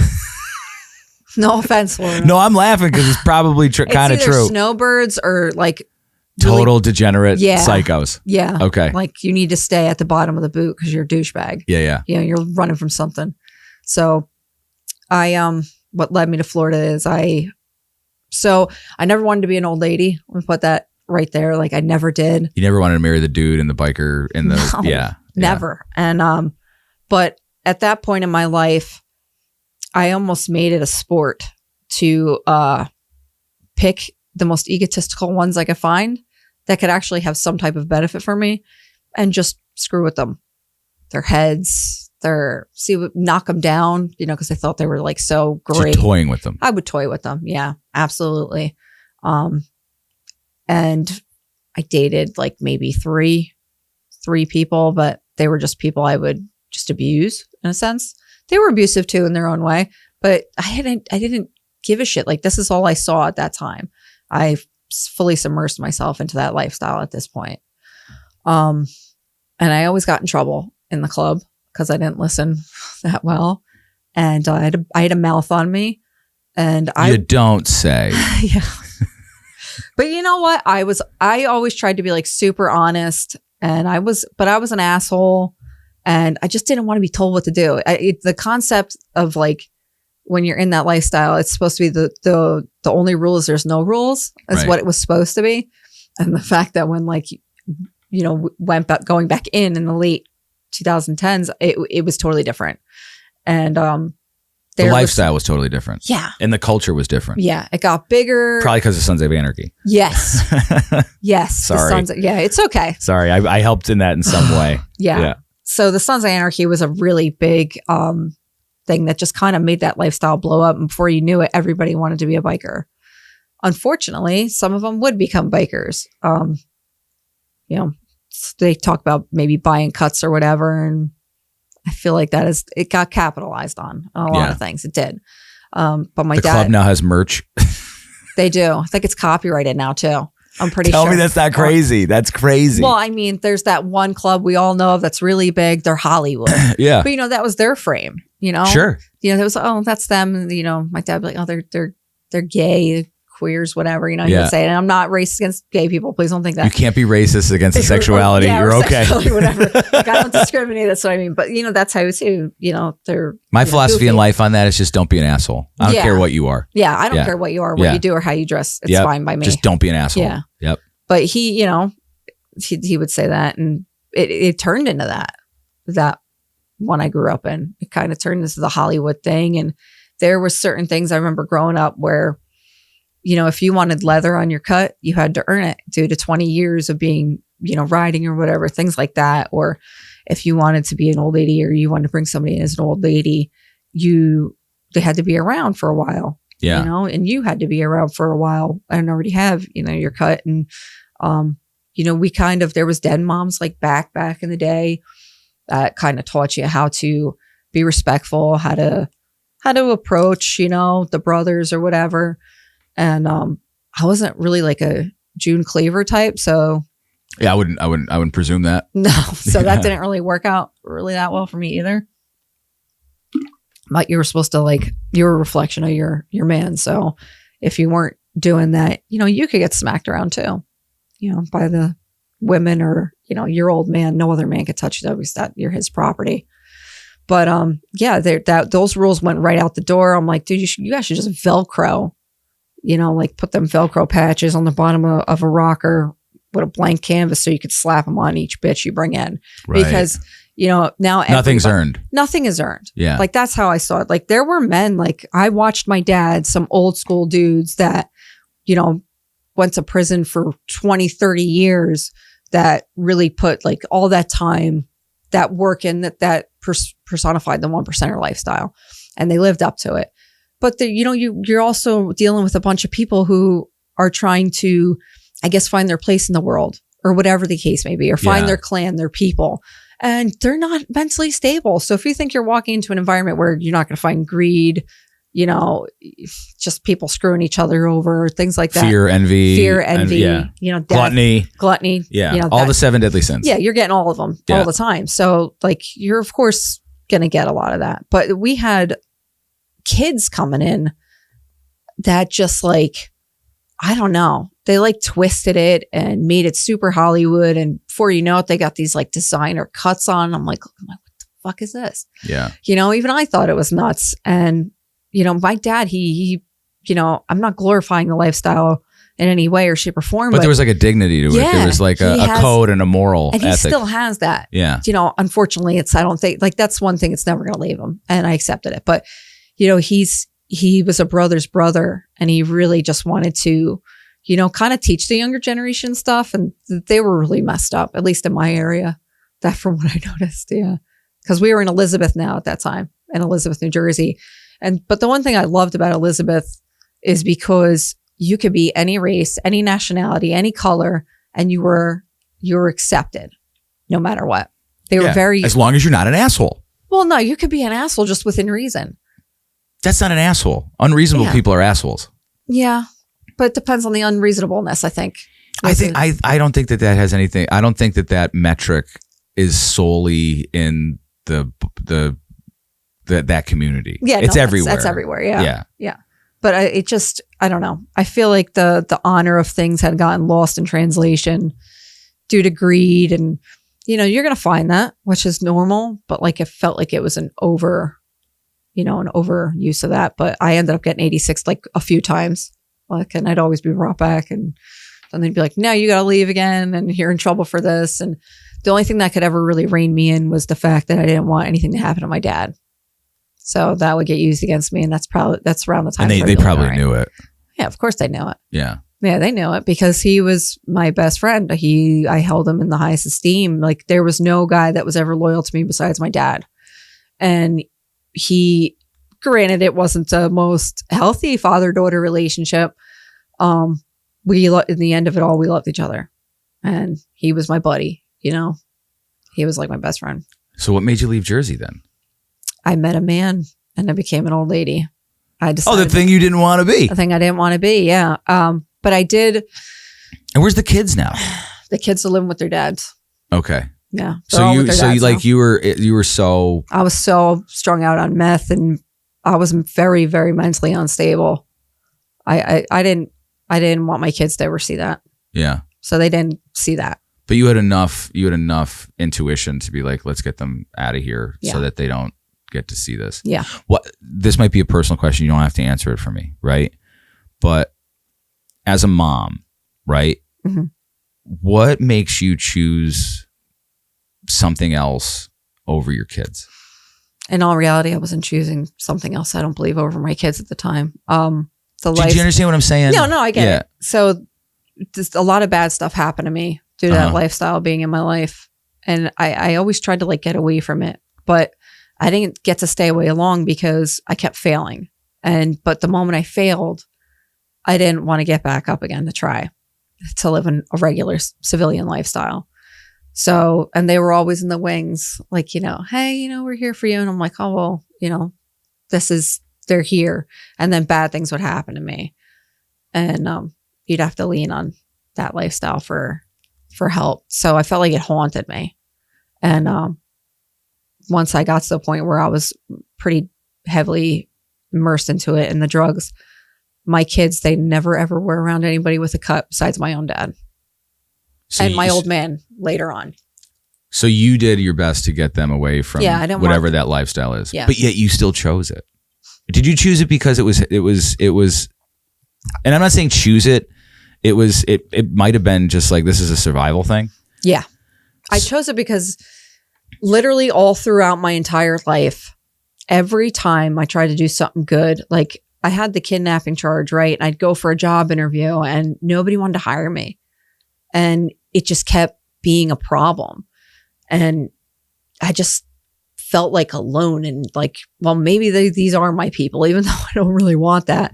Yeah. Maybe they are. And maybe this is where I do fit in, because everybody told me I'd never amount to anything besides that. I've had judges literally say, you are inherently bad, Miss Gallucci, and we are not helping you. You are going to prison, or, you can be out on probation, but we're going to watch you like a hawk. They never got me any drug help, counseling of any sort. They just kind of always thought that no matter what I do, I'd be bad. And it was almost like they bully you without having any empathy. Yeah. Yeah. They were just like, oh, apple don't fall too far from the tree. Yeah. So it turned into a point where I was like, okay, don't fall too far from the tree. Now I'm going to show you how fucking bad it could be. Yeah. Like that's literally how it got. Because I got resentful, mean, hateful. And like I said, I had no healthy relationships in my life. But when I met my late, the thing that brought me to that made me want to say, okay, fine, I can invest that type of a cut into this man, was he wasn't mean. He was actually quite nice to me. He was super sweet. Even though I was weird because I didn't really, understand, kindness. Yeah. But also he was nuts. Like he was nuts. He had no limit onto what he would do, and I'm talking to the worst of the worst, and we'll get into that. Okay. I knew he'd protect me, but that wasn't entirely true either, though, because when you're dating a monster or you're with somebody who's not exactly mentally right, and neither was I, that beast that you're looking for is going to turn on you. And he did, especially when he was high. He ended up beating me. He almost killed me. He beat me a week before he passed away, and somebody told him to do it. And somebody told him to do it. Yeah. Beat her. Yeah. Okay. Yeah. Which I don't want to get too far in depth. No, I get it. But it's weird that like somebody told somebody, like the guy that you think that is like your dude. Yeah. Somebody told him. I knew this guy at this point was not my dude. I had learned he was quite fucked up himself. Yeah. But he had told my late to beat me, and I remember waking up and he was still beating me, and I had to get away, and I passed out in like a park, a kid's park in the tube to get away and hide. Like the tube slide? Yeah. I passed out in there because I was like beaten really bad. Yeah. So you literally like passed out. Yeah. Like you went unconscious. Yeah. I went unconscious for like 4 hours. Yeah. It was pretty bad. Holy shit. Yeah. So, but that was the thing. Like you never know what you're going to get in that lifestyle. But he also let me kind of be myself. He didn't like give me a lot of orders or tell me, you can't do this, you can't do that. Like I got into an argument with a brother one time because he wanted me to watch his kid. And I was like, fuck you, I'm watching your kid. Like, you know, like there was things that like there's duty, honor of the women, but where's the honor from you? So I'm not going to give it to you. Yeah, like, it's a two-way street. Yeah, it's a two-way street. Like, and I always saw that. Like you're going to be respectful to me and I'll be respectful to you. You want my help? I'll be there for you and be courteous, but don't abuse it. And you're not going to tell me to do it either. Because if you tell me to do it, I'm going to tell you to fuck yourself. Yeah. Yeah, it's never going to work out. Like at that point in my life, it was, you could punch me dead in my face. You could beat me. Go ahead. Do it. It's happened. Yeah. I've been raped multiple times. I've had everything bad happen to me already. Like, what can you do besides take my life at this point? I'm really not that concerned. Like, that's how my mind frame was. I didn't care. Mm-hmm. I thought I was going to die soon anyway. So it was like, whatever. So I didn't have any fear with them, personal fear of what could happen to me, you know, but my kids always kept away from it. And my dad, I always tried to protect. Do you think your kids and your dad is the reason why you weren't like, because it almost seems like nihilistic. It almost seems like, okay, I'm not supposed to, like death's just a hair's breadth away. And I probably don't deserve to live, or I never expected to live long. What do you think kept you alive? My sheer will to not lose. So you think pride? Oh, I know it. My pride, it was just survival instincts. And I just didn't want to lose. I wanted to overcome it. I wanted to beat you and make it worse. Prove all you wrong. Prove all you wrong. And that's what saved my life in the end too. Yeah. But like, I feel like a lot of people who don't get to see inside of those lifestyles or see in the urban neighborhoods, the poverty and stuff like that, it is a lot easier for you to find something to die for than it is for something to live for. And people don't understand that. Can you explain that a little bit? So if life is really, really hard and you're not getting ahead, so what the hell do you do? There's nothing to live for. There's nothing to fight because you think there's no future. But you could find a cause and stick with it because that could be the something to die for. So there's honor in that, because living in poverty and under the, you know, begging the government or begging anybody for help and, you know, praying and hoping for a miracle makes you a sucker. So I'm not going to be a sucker. So I know I'm going to die young. I'm going to find something that's worth it though. That could be worth it, or in the eyes of the world worth it, or in the lifestyle worth it. You know what I mean? So in a weird way, it gives you like this cosmic purpose. Yeah. It gives you a purpose. And I know I'm going to die. So I'm at least going to feel good about it when it happens, because I stuck by my morals and values, even though they may be skewed and really fucked up. Yeah. Yeah. Yeah. That was my theory and thought process. I mean, it makes sense. Yeah. You know, like we were talking earlier, where it's really hard to like look yourself in the mirror. It's really easy to pick the purpose to die for if you have no desire to live. Yeah. Or you just don't know that life is worth living. Yeah. Like once I finally got to SCI Muncie, I felt more free there than I ever did in my entire life. So how'd you get there? How'd you get to SCI Muncie? So we had moved to Florida. My late, there was an incident inside of the house. I'm kind of skipping a little bit through that, but there was a shootout inside of the house that I was living in, and I stayed with him. Wait, so there's a shootout amongst other people in the house? Yeah, my late and other people. And there was a lot of trauma and damage there too from his personal life before I even got involved into it. It was really just, that guy just was like, yeah, the one I chose. Totally broke. Yeah, really broke. Like there was nothing you could do for him. And his mind was set on that lifestyle of something to die for. So as the shootout was happening, I'm trying to convince him to like cut it out. And, you know, I remember running to somebody else that was in the house. I'm like, give me the keys to the car. I'll get him out of here, you know, and drive him out. Like, this is how delusional I was thinking. I'm like, let's get him out of here. I got to get you away from here. Was the shootout with law enforcement? It ended up becoming with law enforcement. Okay. Yeah. Okay. Keep going. Once the cops had come, somebody had called the cops on him, and they started because you hear gunshots. Well, yeah. From both areas of the house, but then the cops started to shoot inside of the house. They were shooting from outside inside the house, and you were seeing it. It was you're inside. Just to like set the scene here. Yeah, you're inside the house. The lifestyle you're living has led to some sort of shootout inside the home. Yeah, obviously between two people who at least two people who don't agree with each other about something. Yeah. Somebody calls the police show up, and now they start shooting into the house too. Yeah, because I don't think they knew where exactly because they could hear the bullets, I'm sure, but they don't. But do they know if there's kids inside? Do they know? No. I don't think they knew. No, they didn't know. But I finally, he was like, he had lost his mind totally at that point, and he was protecting me, is what it really came down to for him, right? So I finally got him to put his arms down and to just surrender. And I was like, you're going to live, and we're going to get through this. And, I'll be there for you while you're locked up. Because I knew he was going to prison. So did he. But he didn't want to die in prison either. Mm. So I finally convinced him in that split second to not, shoot anymore and to just come outside. And I went to go outside, and I got shot at because they didn't see who or what. And if I had a gun or whatever, I got shot at. I remember dropping to the floor. So you walk out the front door and all you hear is bullets shooting at you? Yeah.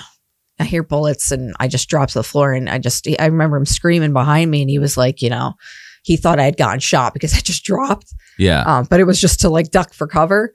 And then like this switch went off in his head that I'd assume so, because he thought you were shot. Yeah. But I got up. I'm like, I'm all right. Calm down. And he didn't calm down. And he went outside and he started shooting at the cops. And I'm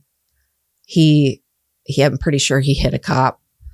And I remember watching it like from behind him, and like they just exploded all over him. And I'm just screaming, and he just was still shooting. Like it feels like it was the longest moment of my life, because you can remember it like frame by frame by frame.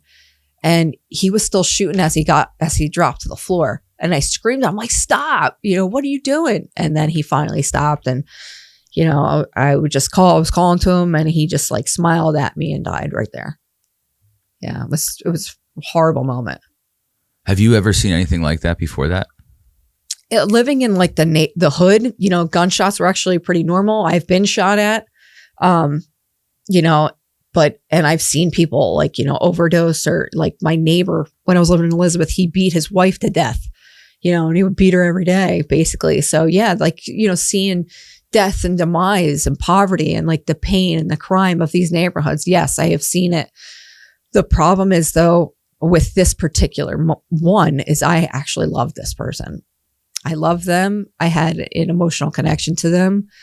And it hit just completely different, as if you were watching somebody you don't know pass away, unfortunately. Like it does, because there's an emotion there. And in that moment, whoever I was prior to that, throughout my entire life, had died. Like I died there with him that day. And after that, there was like this debates like within that lifestyle of like who was wrong, who was right. And then douchebags would just come out of the woodwork, because they're like, oh, that was so noble. And before you know, you have, like how he died. Like, I'm like, fuck you. It's not noble to be destroyed by the police. It's not noble to shoot each other. Like you didn't live through it. So it's not noble. But going through the moments I did with him, I stayed with him because it was like I had this duty to stay loyal to him, regardless of the fact. And that day when it was happening, I'm like, I'm going to die today. I'm never going to see my kids. Like, I remember sitting there and I'm like, I'm never going to see my kids. I'm dying today. And by some miracle, none of those bullets hit me, And my dad, he flew down to Florida immediately for me. And he, like took care of You weren't arrested at that moment, were you? I didn't do anything wrong. There was no need to. I didn't have a gun. I didn't do anything. I was just in the house. I was just in the house, like there was nothing. I didn't have a gun, it was a domestic incident, between two people, or more than two people. But, I was just there trying to stop it and like trying to get it to like, I didn't want anybody to die, and I didn't want anybody to get shot at. And death is final, man. Like you don't come back from that. And he passed away. He was 24 years old. He was young. He was like 9.5 years younger than me. But he really believed in the lifestyle. Like he believed that was a noble way to go in his heart. That's how he was. And it was just devastating, and it was like that And he was 24, he was so young. The grief that was left behind to his family was just, it weighed on me. And I was like, oh, I felt guilty. Like, could I have done something? I should have left him. Like, I should have left him when he beat me. Like, I would run through these scenarios and then I would hate him because I'm like, how do you love somebody and let them live through that? Like, why would you do that? So the grief was a lot. And after he died, I stayed like pretty much sober until his second funeral, because he had two of them, one in Florida, one in PA, because his family lived up here. And after his funeral, I went right out to the car and I did a line of meth, and I didn't stop until I got arrested. My goal was, after I left that funeral, was I want to make people feel the pain I'm feeling right now. And, I wanted to take from people what they loved most. And sometimes that isn't their life or hurting other people. It's how they feel, that lifestyle. And that was the goal. And I was a monster after that. There was no real heart or redemption.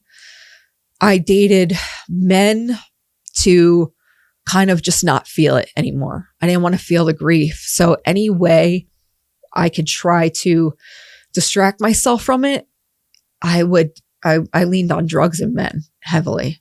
And then I chose a man to date that could help me meet my ends. And I was horrible to him, but he was horrible to me too.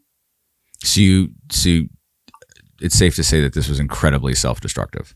Oh God. Yeah. I totally admitted it. Like, my dad, he was so worried for me at this point. And I remember he wouldn't really like leave the house or my side for first couple of weeks, because he didn't know what I'd do.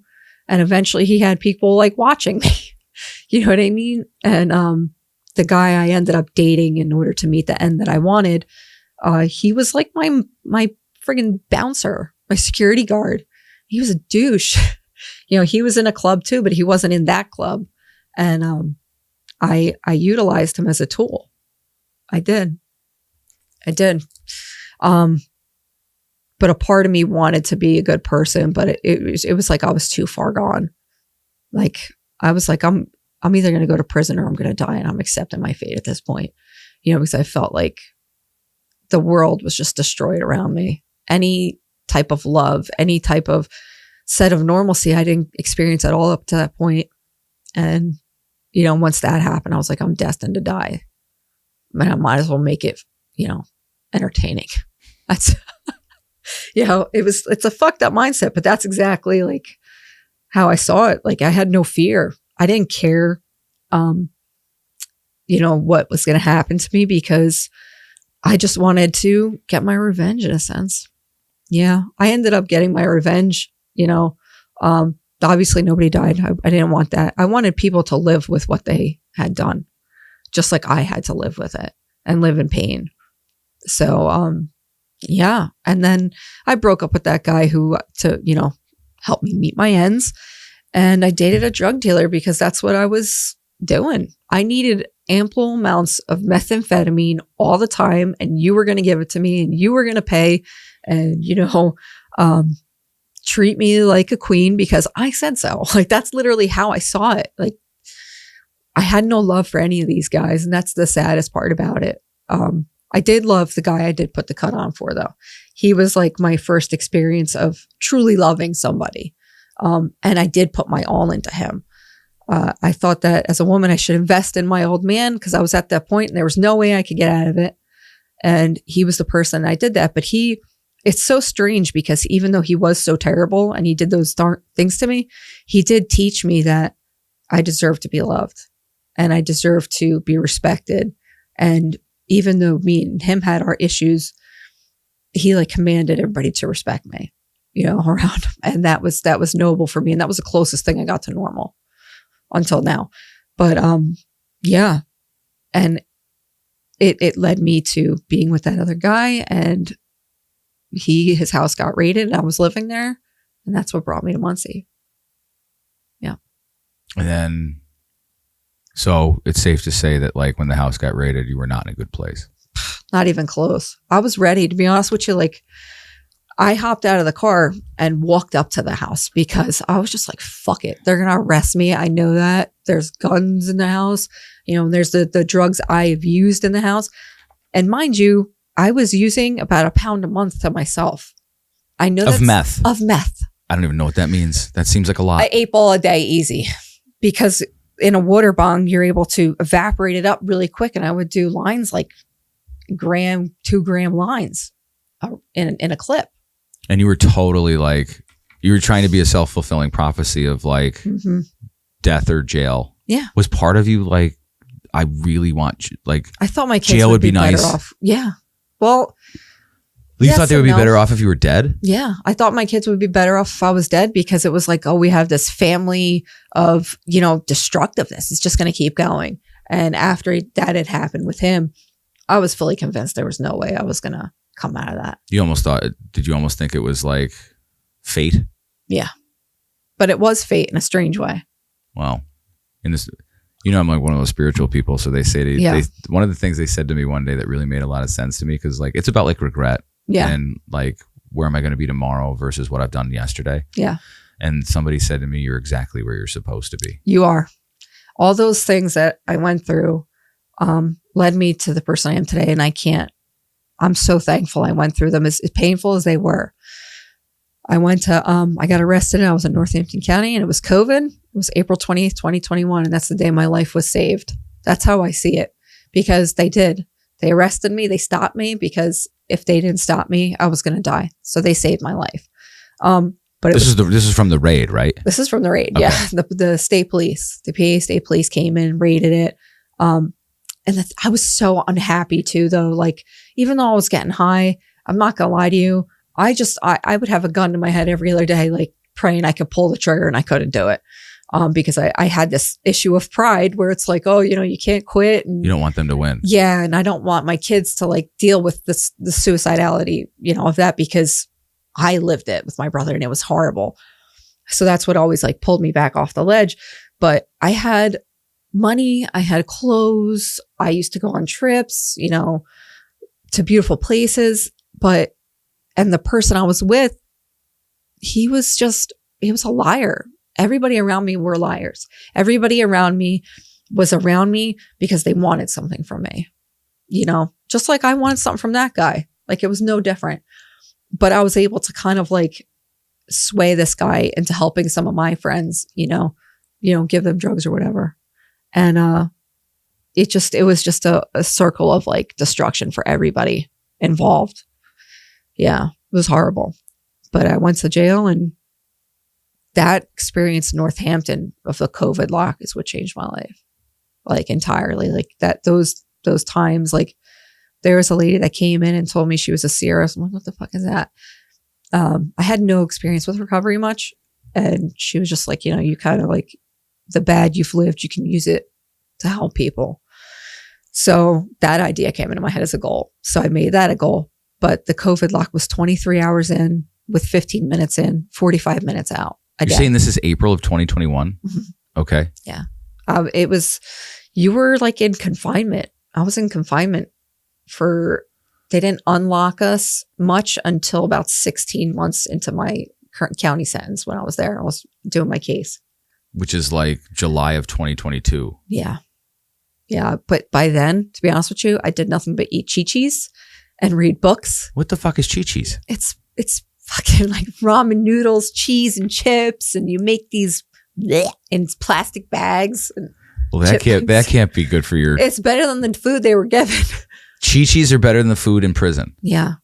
Yeah. Well, in that county jail, food was horrendous. They give you cake every breakfast, lunch, and dinner. I got up to 235 pounds. Really? Yeah. While I was in Northampton, because they kept me in a box, and just fed me. And all you had in there was your food and your books. So there was no exercise. And I was just eating myself away in there. That doesn't lead to any sort of rehabilitation of any kind, because now you're just a tubby, unhappy person. Yeah, I was. It was really fat. And wait. You go from meth weight to 230? Oh yeah, I got really bad. But my meth weight, I ate and everything and slept on it towards the end of my like tier of it. Yeah, so you didn't look like the dude from Seven who's laying in the bed. I was like 125 pounds, I think.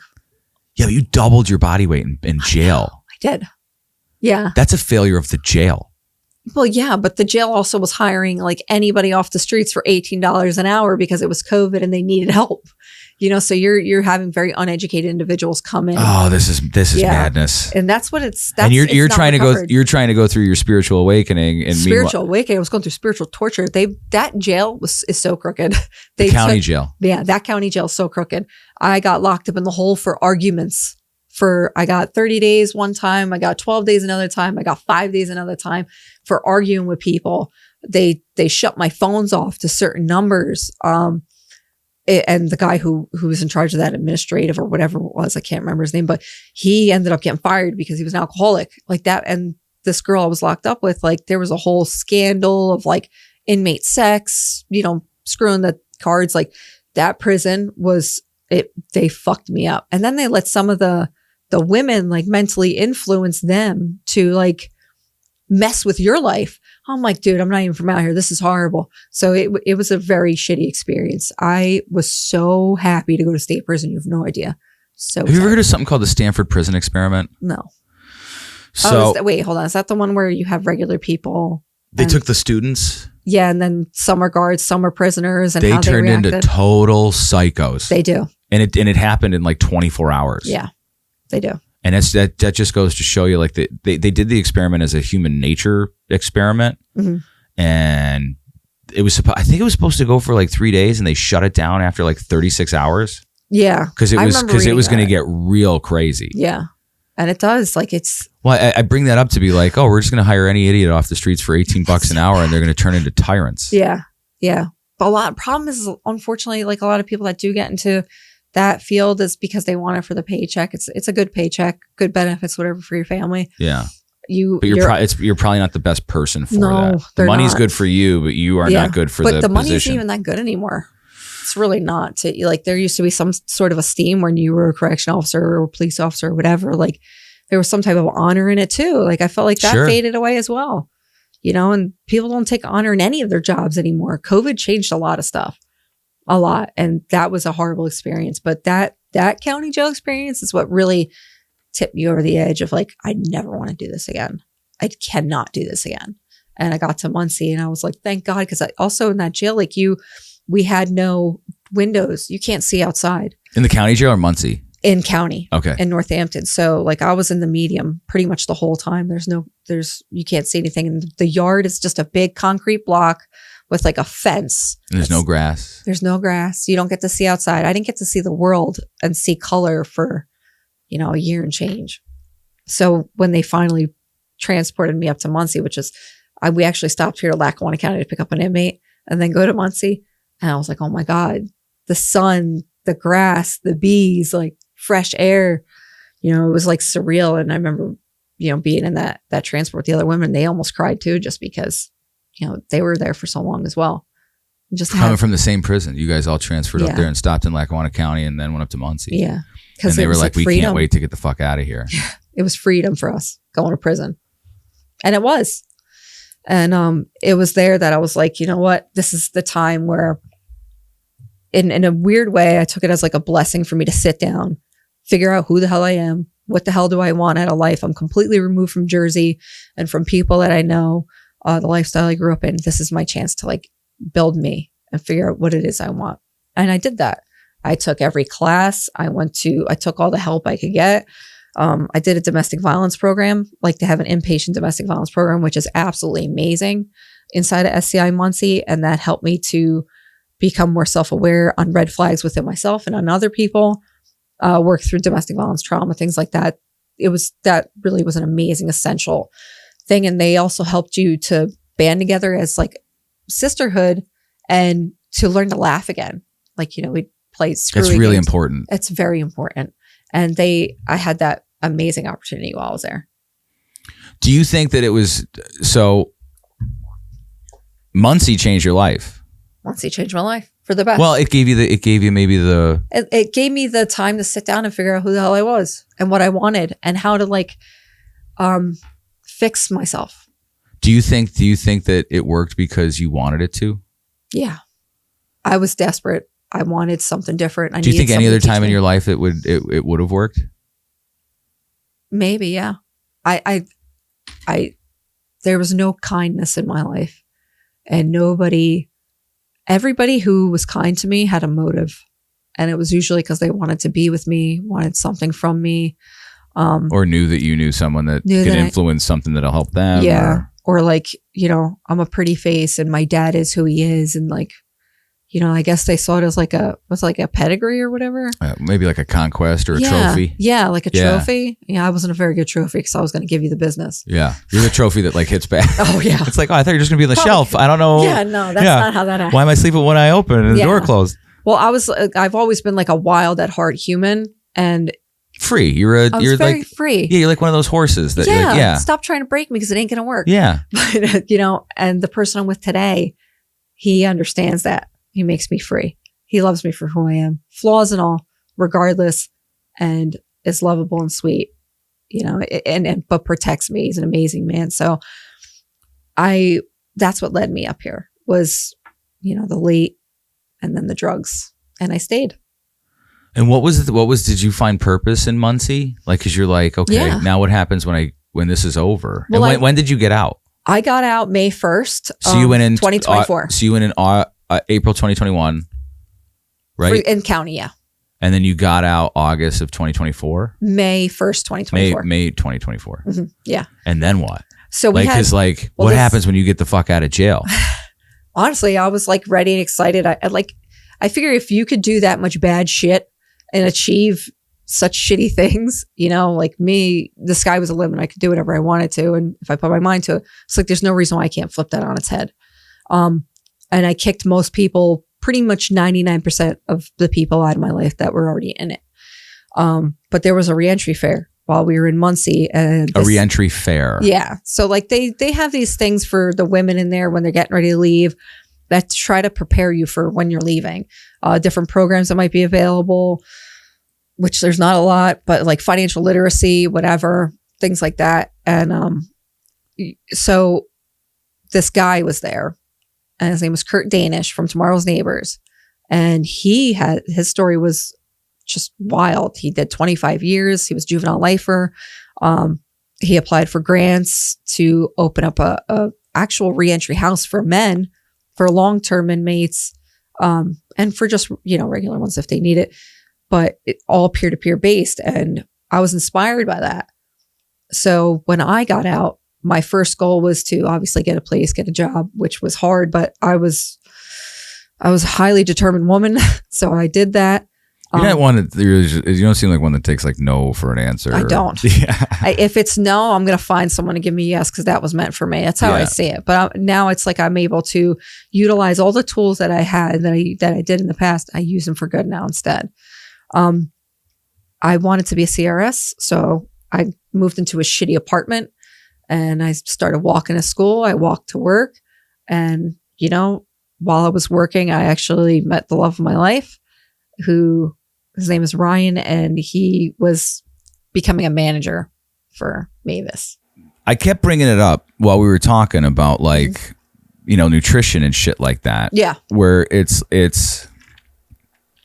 you look at the most unhappy, angry people in the world, and they're mostly, you know, eat McDonald's.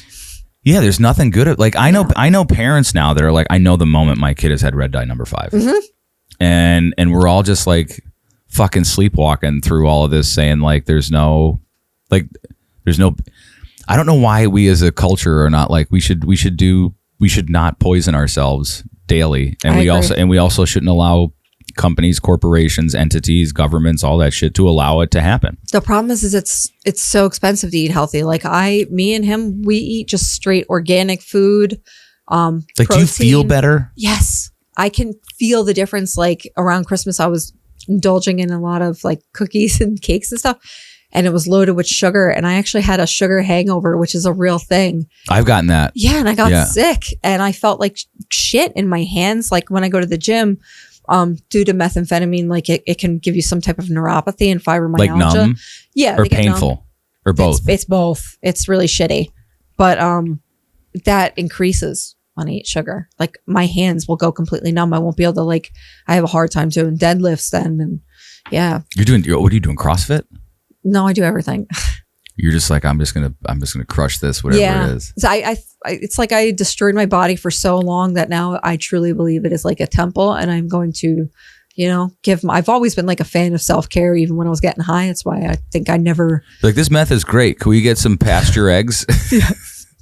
Well, yeah. Well, I mean, it's funny because I would used to go to like California, and that's where I learned like the more healthy eating habits out there actually. And I loved it out there. So I'm like, everybody's high and they're just like really chill until you get on the highways.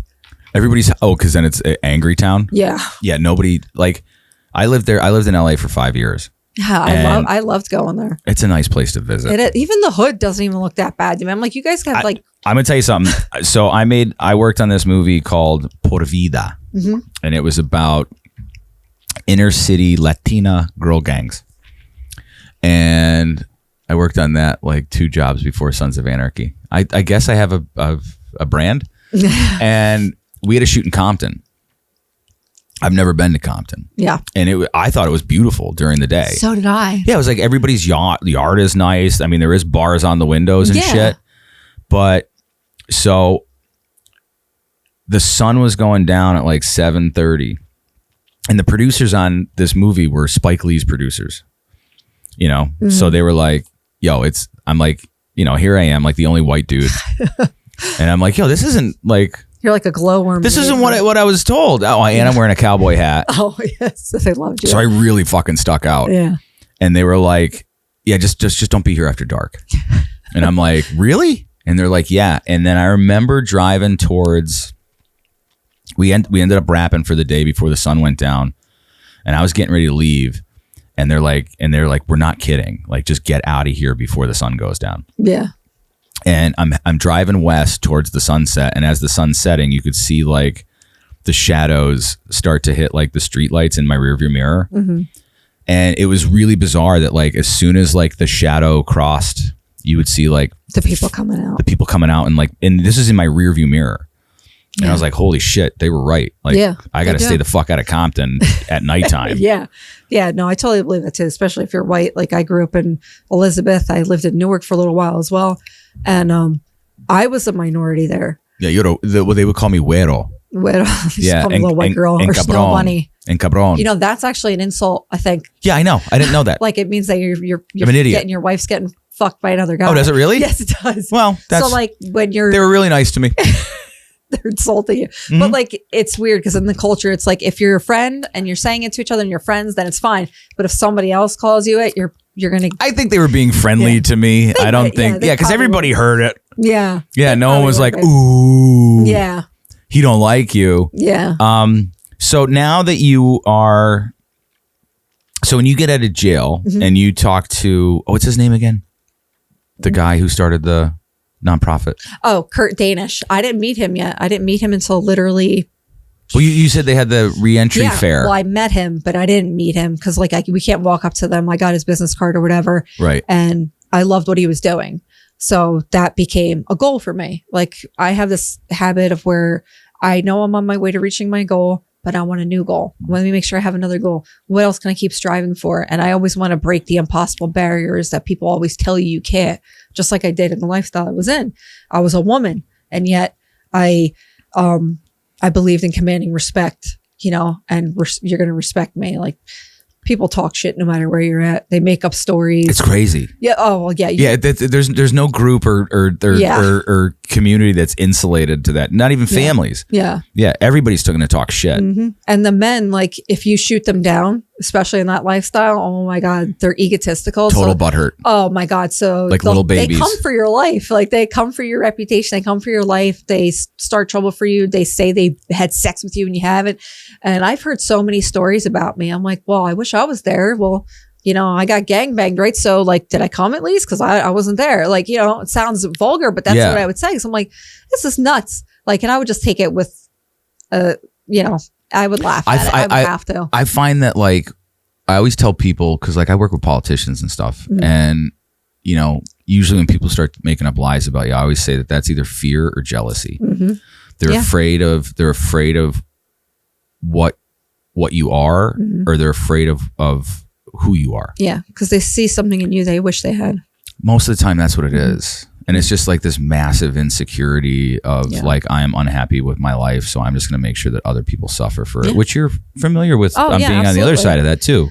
I always tried to like hold a little bit of a, like I tried to hold that like, this is my brother, I'm a brother's keeper type thing, mm-hmm. but I'm a woman obviously, but I always got along with men more. And they would just like, they weren't as catty. Like women will look you dead in the face and pretend to be your friend and then go have sex with your significant other.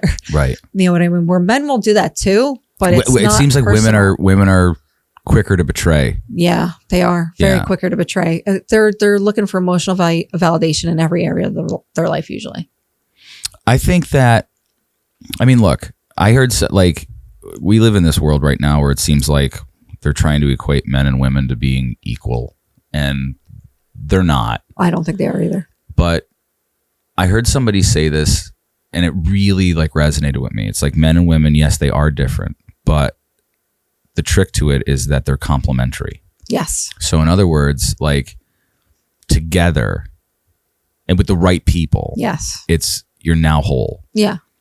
So whatever that puzzle piece is, that could make you a full formed human being, especially with like somebody who supports, I don't think that like, I don't agree with the idea that like there's this idea that like women, like the patriarchy and that women should be subservient to men. I don't believe anybody who's trying to like, have a woman be a slave is a psycho. Yeah. But, men are protectors, women are nurturers. It's always been that way. Yeah. We're not trying, I don't know why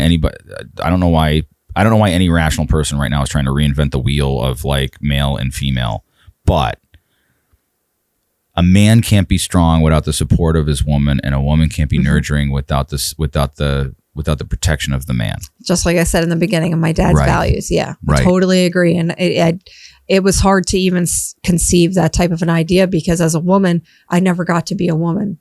You never got like the dolls. You never, or maybe you did, but like actually, you never got like. I liked more of sports and like. Well, you were more like a tomboy. I was like a guy's girl. Yeah. Yeah. Yeah. I was a tomboy. I loved to get dirty, play football. Like that was my thing.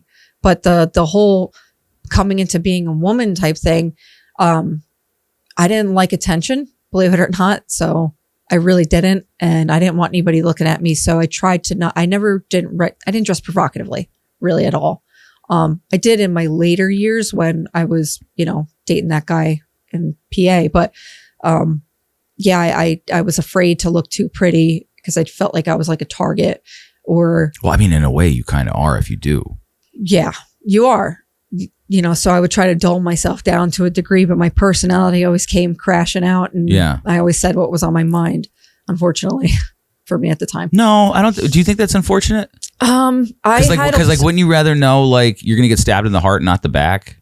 Oh, they came from everywhere. It didn't matter. Yeah, but I've always had much more respect for people who were just brutally honest with me. Yeah, I would. Yeah, give me the truth. Give me it cold and hard, whatever, unfiltered. Tell me it, because if you lie to me, you string me along, I'm gonna feel like a sucker, and that's gonna make me feel even worse. Well, that's more of a deceit. Yeah, Well, deception. Don't lie to me. Tell me the truth. If you see something that isn't right, and you're my friend, you're gonna tell me because you don't want to see me, go down a bad path or whatever. Which I didn't have much experience with it either. I knew how to be a good friend. I just didn't have good friends. Well, that's profound. Yeah. So the reentry, we go off on tangents, but I keep bringing it back. The reentry thing, you meet, Kurt? Kurt, yeah. Okay. So I get out of prison. I go to a halfway house out here, and there's only one halfway house for women. One halfway house where? In Lackawanna County? So I asked, when you go up in front of the parole board and then you go to see your agent or whatever, I was like, well, I want to come to Scranton because my daughter's in Scranton. My daughter had moved up here with her father, which me and him are now really good friends. He was a great supporter through my prison time. So I asked to come out here because it was the only family I had and I wanted to be close to my child. And I got lucky and I was able to actually come out here, and I was am I allowed to name it? Is it known? Okay, it's the Scranton Pavilion. Yeah, sure. I went there. Okay. It's the halfway house for women. They have like, men too, but it's federal, state, and, the women. And it was horrible. The halfway house was horrible. It was kind of clean, but it was just some of the techs were really good people and some of them were horrible. Now, when you say tech, what does that mean? So they're the people that like monitor you and walk around and check your room and, will toss your room if they need to and, and tell you where you can go, what you can do, things like that. Now, are you on parole, probation? I'm on parole. Which means that like we're going to let you go within monitoring. You're being monitored by a parole agent. So it's like it's still prison-y, but not with less constraints. It's a privilege. Parole is a privilege, is what it really is. And I heard nothing but horror stories when I was in Muncie, but you hear horror stories when you're in there about parole because the only people you're seeing are the people who are getting sent back because they did something wrong. Right. So I didn't have anything good to go off of, but I'm from Jersey, right? So I was like, parole and probation over there sucks. So I'm used to it. You're right. I'll just toe the line, do what I have to do. And I had no, and I still have no ill intentions. Like I wanted to be a success. Like I wanted a better life and I was going to give it to myself because I damn well deserve it, and I still believe that like I deserve it. I never had the chance. I allowed other people to poison my mind and I did it myself too. And there had to be something better. So I went back to that, idea of becoming a CRS. I kept that in my mind. I sought out how to do that. I opened up a bank account like a normal person. I worked to get my driver's license because I needed I had to take the test and everything over again. And my daughter, she wasn't 100% receptive to me when I came home. She like hung out and would see me and talk to me, but please don't take any offense to this, but can you? I can't blame her. Yeah. It's smart to be a little bit cautious. She was, and she is a very smart girl. She had to see that the change was real because it was so disastrous. The things, my eldest, she lived through everything with me. And the woman she is today, I couldn't be any more proud of her. I used to tell her, I'm like, when I grow up, I want to be like you. That's cute. That's beautiful though. Yeah. So I used to tell her when I was locked up because she was such an inspiration and she did what I wished I could have done, which was go to college and despite everything, overcome it all and be herself. And I was more weak than she was. She was, Well, I don't know if I'd sell yourself short of that. No, there's some would say it's like I ran into a dude when I lived in LA, and this is when I was still drinking, and somebody hit me up. And they're like, hey, this like my nephew's out there. If you want, take him out. Yeah. And I connected with the kid and I said, do you drink? Do you want to go to a bar or something? And he goes, I'm from Scranton. I never had a choice. So yes, I will go to the bar. Yeah. And it seems like in your situation, and there wasn't a lot of options. No, there wasn't, unfortunately. But there wasn't any for her really either. But she has such an old soul. I feel like she was born with the moral compass of to do the right thing and to give herself a better life. Like I instilled school into her very early and to all my kids to live the life that's not mine. Like that education was extremely important. Love yourself. Boys don't get boy crazy, things like that. And she succeeded beyond all measure, my daughter. And got herself a college scholarship to Marywood, busted her butt. She's an amazing artist. She's just so sweet. Like I'm so proud of her. And she graduates this year. I missed her high school graduation. And I remember calling her before and I was like, I'm so sorry. And I was broken, like, cause this is a pivotal moment. I miss so many moments now. I'm missing her high school graduation. And I remember her telling me, she said, please just don't miss my college graduation, Mom. I said, I promise I'm not going to miss your college graduation. And that's what I aimed to do. And I did it. I worked and I was very alone, to be honest with you. But I learned at that point to like be comfortable alone because I loved myself. I did like the work on who I was and what I wanted. And I wasn't going to be defined by my past. I could use this horrible experience in the life that I grew up in and that overcasting shadow of living in a criminal world and use it to help people who feel like they're stuck there too. And younger kids who are influenced in those urban neighborhoods to think that, you know, maybe I should join a gang or something because, you know, their homes are really broken because they feel there's no other way out. And that's what I aim to do through, you know, in my life. And I started working at an auto mechanic shop. I was dating a douchebag and I ended up leaving him. Finally, you're learning. I did. Yeah. Here's the thing. I got out and I was like, well, I changed, so maybe they could change too. Never happens. No, that wasn't true. Yep. Just because I did the self-work doesn't mean everybody else did. Yes. So, and I cut that individual loose and I was working with my now fiance, but we didn't get along at all. We fought quite often actually, and I refused to work for him. So I would make him I would sit at the desk with my feet up and be like, you can answer the phones. I don't care. Screw you. Yeah. And I left the shop, but we did like each other, you know, but there was a boundary there because we were both in a relationship. So I wouldn't cross that line.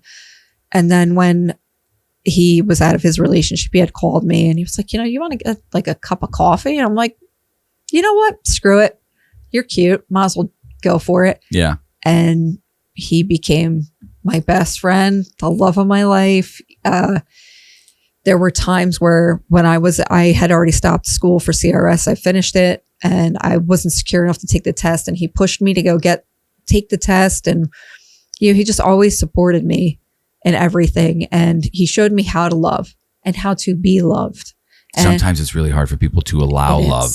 It is. Because you're like, well, when's the other shoe going to drop? You're waiting for this fucking this seems really this seems really nice now. Yeah. And when's it going to get terrible? Yeah. So that's why I was like, I knew not to bleed that onto him, but it was always in the back of my mind. So over time, the trust was built.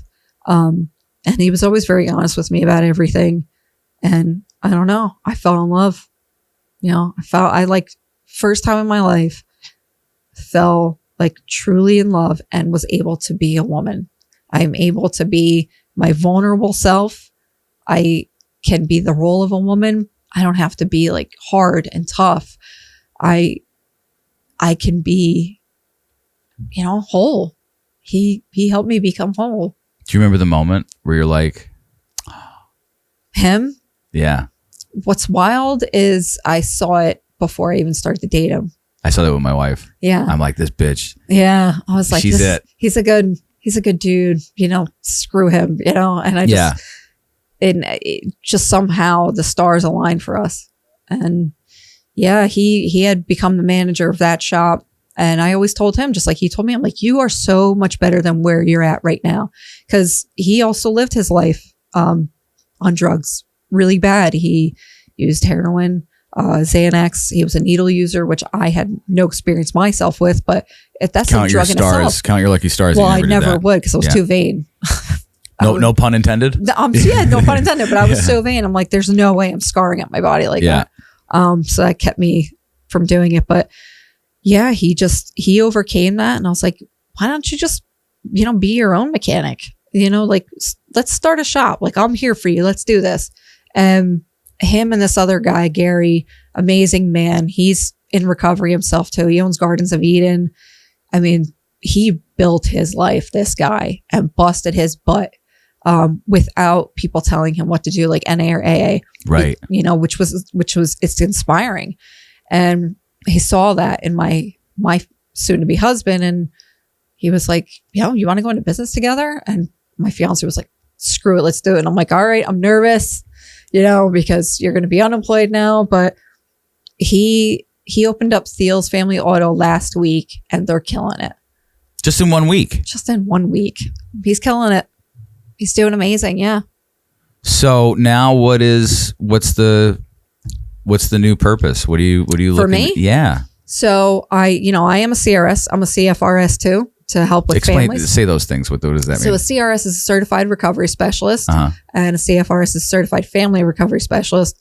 So I help people along their journey of recovery, no matter what stage they're in. If they're coming from even just on the streets, if it's harm reduction, I'm there for you. If you're ready to go to meetings, I will help you do that. If you are in detox, like I used to work for Pyramid in Dallas, you know, that's a really intensive place to work.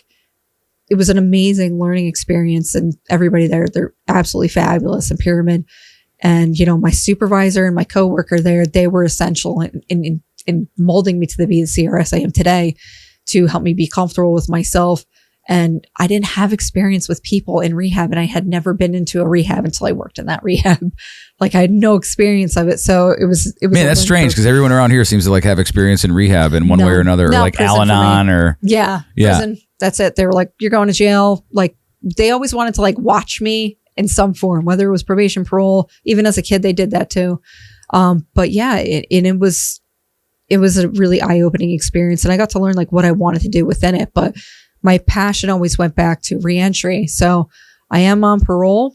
My parole agent, it's weird because I never had this experience, and I find it fabulous, is I was doing all the right things because I wanted to, and I wanted to change, and I wanted to make the change.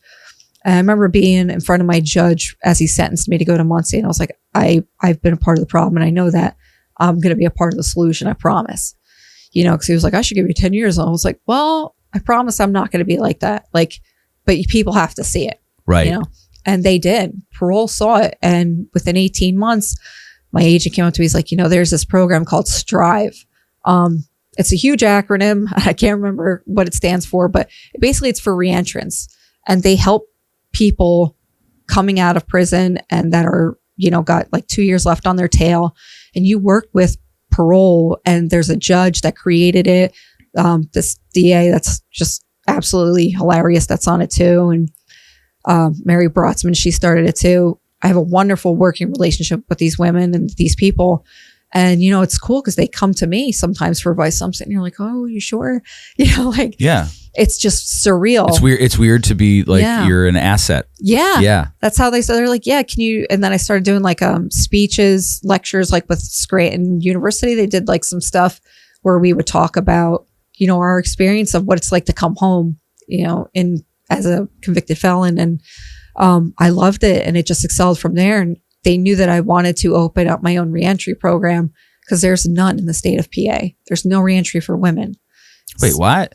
No, nothing. There's nothing for them. There's like halfway houses or recovery houses. But the problem with recovery houses is, what if you're off of drugs for years and then you come home, but you're thrown into it with people who are just brand new to being clean. And, sometimes they're going to relapse. And now all of a sudden your self-esteem's taken down because you can't get a job because you're a felon. And, you had to lie to get in here anyway.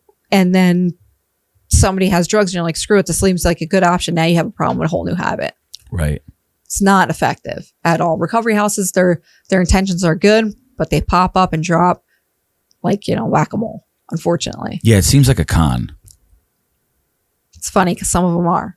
Like in that lifestyle, believe it or not, a lot of people in Jersey, that was my first experience with a recovery house, was in the clubs. In the clubs? Yeah, they owned them. Yeah. The motorcycle club owned a recovery house. Mm-hmm. Wait. Recovery houses, places for homeless people. Wait, were they getting like government money and shit? No shit. Yeah. They're getting government money and stuff. So it was smart. It's smart business if you want to make a buck. The thing is I had money throughout life, and I had been dead broke where I was homeless. Money never made me happy. Right. So I'm not chasing that. I'm trying to change the system, like for women, especially like men. So that's where Kurt came in. They introduced me finally face to face. He heard me talk about what I wanted to do and the passion I had. And he was like, hey, let me take you on. And, I'd love to sponsor you. I really wanted to get into women, but I'm not a woman, so I don't understand the experience for women in prison. But he loved my initiative and what I wanted to do. So he helped me create Still I Rise Empowerment Initiative. So we call it Surrey, and it's for women. So now I'm on like the reentry task force out here. I'm obviously meeting with some people, higher ups, to try to get this off the ground so that I can get funding for these women to bring them home. And the goal is to not make them comfortable, in a sense, right? It's to make them safe. So don't get comfy. This isn't going to be your everlasting like stop. Like, but I'm like, we're going to have women in there that are your peers who have lived through the same experience that you have. We don't have all the same trauma or the same experience, but we do have the same thing in common, that we were in prison. and we're here to help each other and unite each other.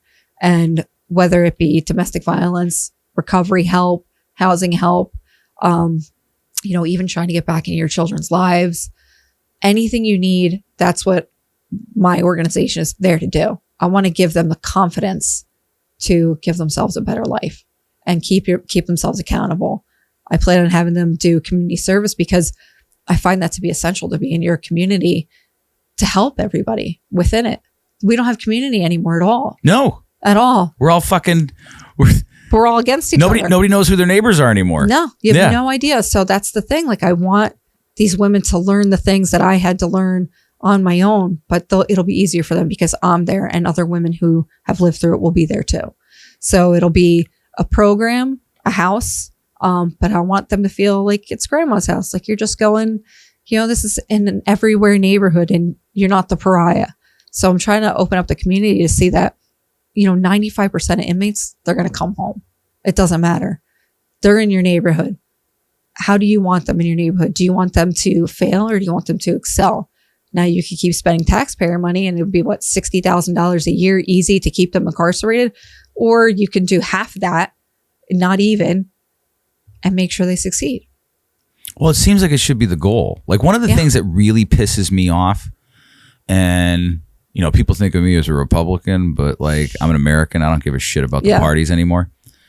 And like, it always bothered me on the job application, were you convicted of a felony? Yeah. It's like, well, what does it matter? Yeah. You know what I mean? Like, if you serve your time, like that's supposed to be what it is. It's like if you're a kid and you got to go in timeout for 20 minutes and then you want to go to the next door neighbor's kid's house. Mm-hmm. Do you think the parents say to you, have you ever been in a timeout? It's true. You served you've done the thing that you were supposed to do. Yeah. And you got your punishment for it, whatever society deemed it was. I don't think you should still further be punished because you have a lower chance of success with that person. And the success, different for every user. Yeah. But it should be that like you have purpose, you have self-respect, and you're not fucking fighting against the sins of your past every day. Yeah. And that's what they do. And like the last arrest I had, it was like the media capitalized on the worst moment of my life, or at the most pivotal moment, fucked up moment of my life, and spin it to fit their narrative. Well, because it wasn't great, but nobody asked, well, who is she and what is she? Why? The media, what leads you there? Yeah, but this is why you're sitting with me, because the media has lost all objectivity to tell the truth. Do the media sometimes tell the truth? Sure. But on the whole, if they were your friend, you would not talk to them anymore for how many times they've lied to you. Oh, yeah. Without a doubt. You'd write them off. Yeah. So that's why doing the podcast, I was really nervous because in my life, I was taught like, you think I was gonna sucker you? Well, no, it's because we sat down and I knew you were cool enough. It's like we vetted each other first. Yeah. But there was no trust in journalism for us. And they portrayed my family throughout history as like these horrible people. And you know what? They've done some really shitty things. And I'm not saying my dad is right, for the choices he has made, but he's paid with all this time of his life. He's never getting back. That's the one thing. Yeah, he's never getting it back. And he's 62 years old. So, he's always going to be a motorcycle enthusiast, I guess we could say, and I love his dedication to that. And we have gotten to the point where he's so proud of me. And I don't remember my dad telling me he was proud of me, except for when I was young.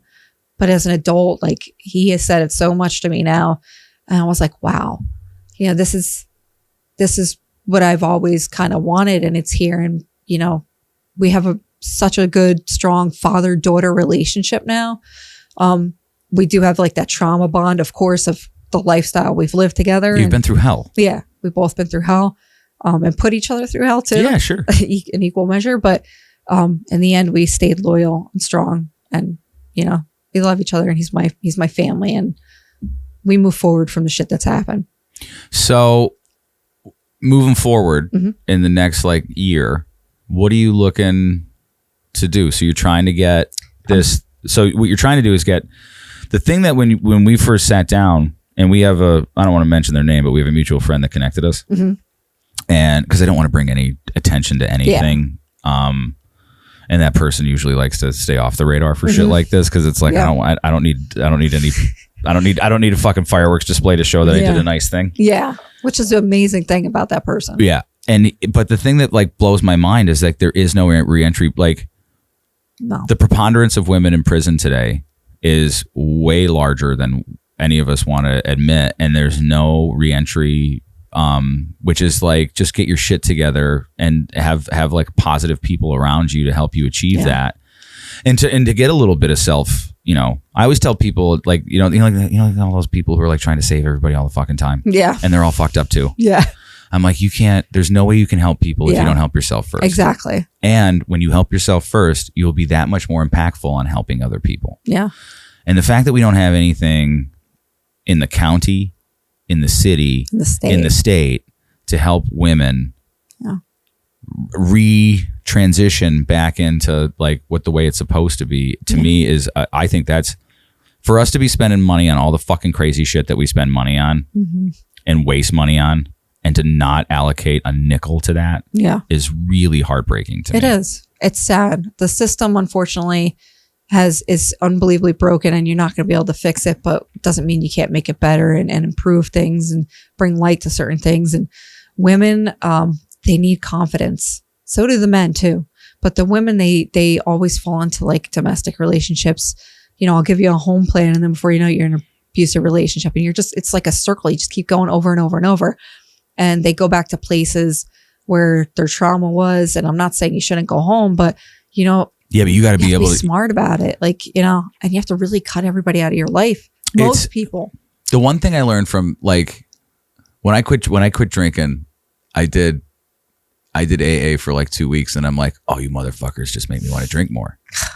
They could, because some of them relive the stories constantly. Oh, I swear to God, I was in a big book meeting, and there was a guy in there that was 92 years old who got sober when he was 17. He has 75 years sobriety on him. And I looked at the guy next to me who invited me. I said, if I'm 92 and I'm still talking about my fucking alcoholism, the problem wasn't the booze, man. I got to get right with me. Yeah.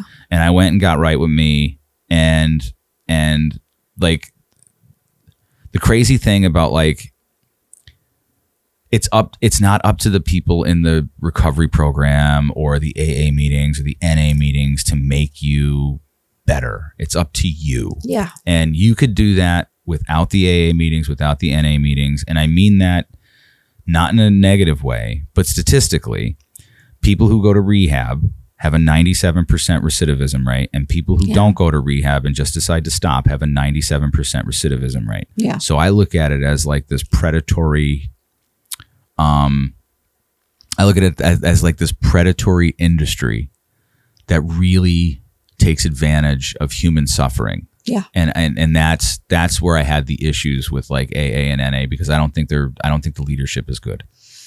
And I don't think, I mean, unfortunately, I have a very similar experience with the NA community. But at the same token, what's crazy is a lot. So when I went in to the NA community out here, I was very, you know, opinionated in how I viewed, you know, the big book and things like that. And friend of Bill? Who? Friend of Bill. Who's that?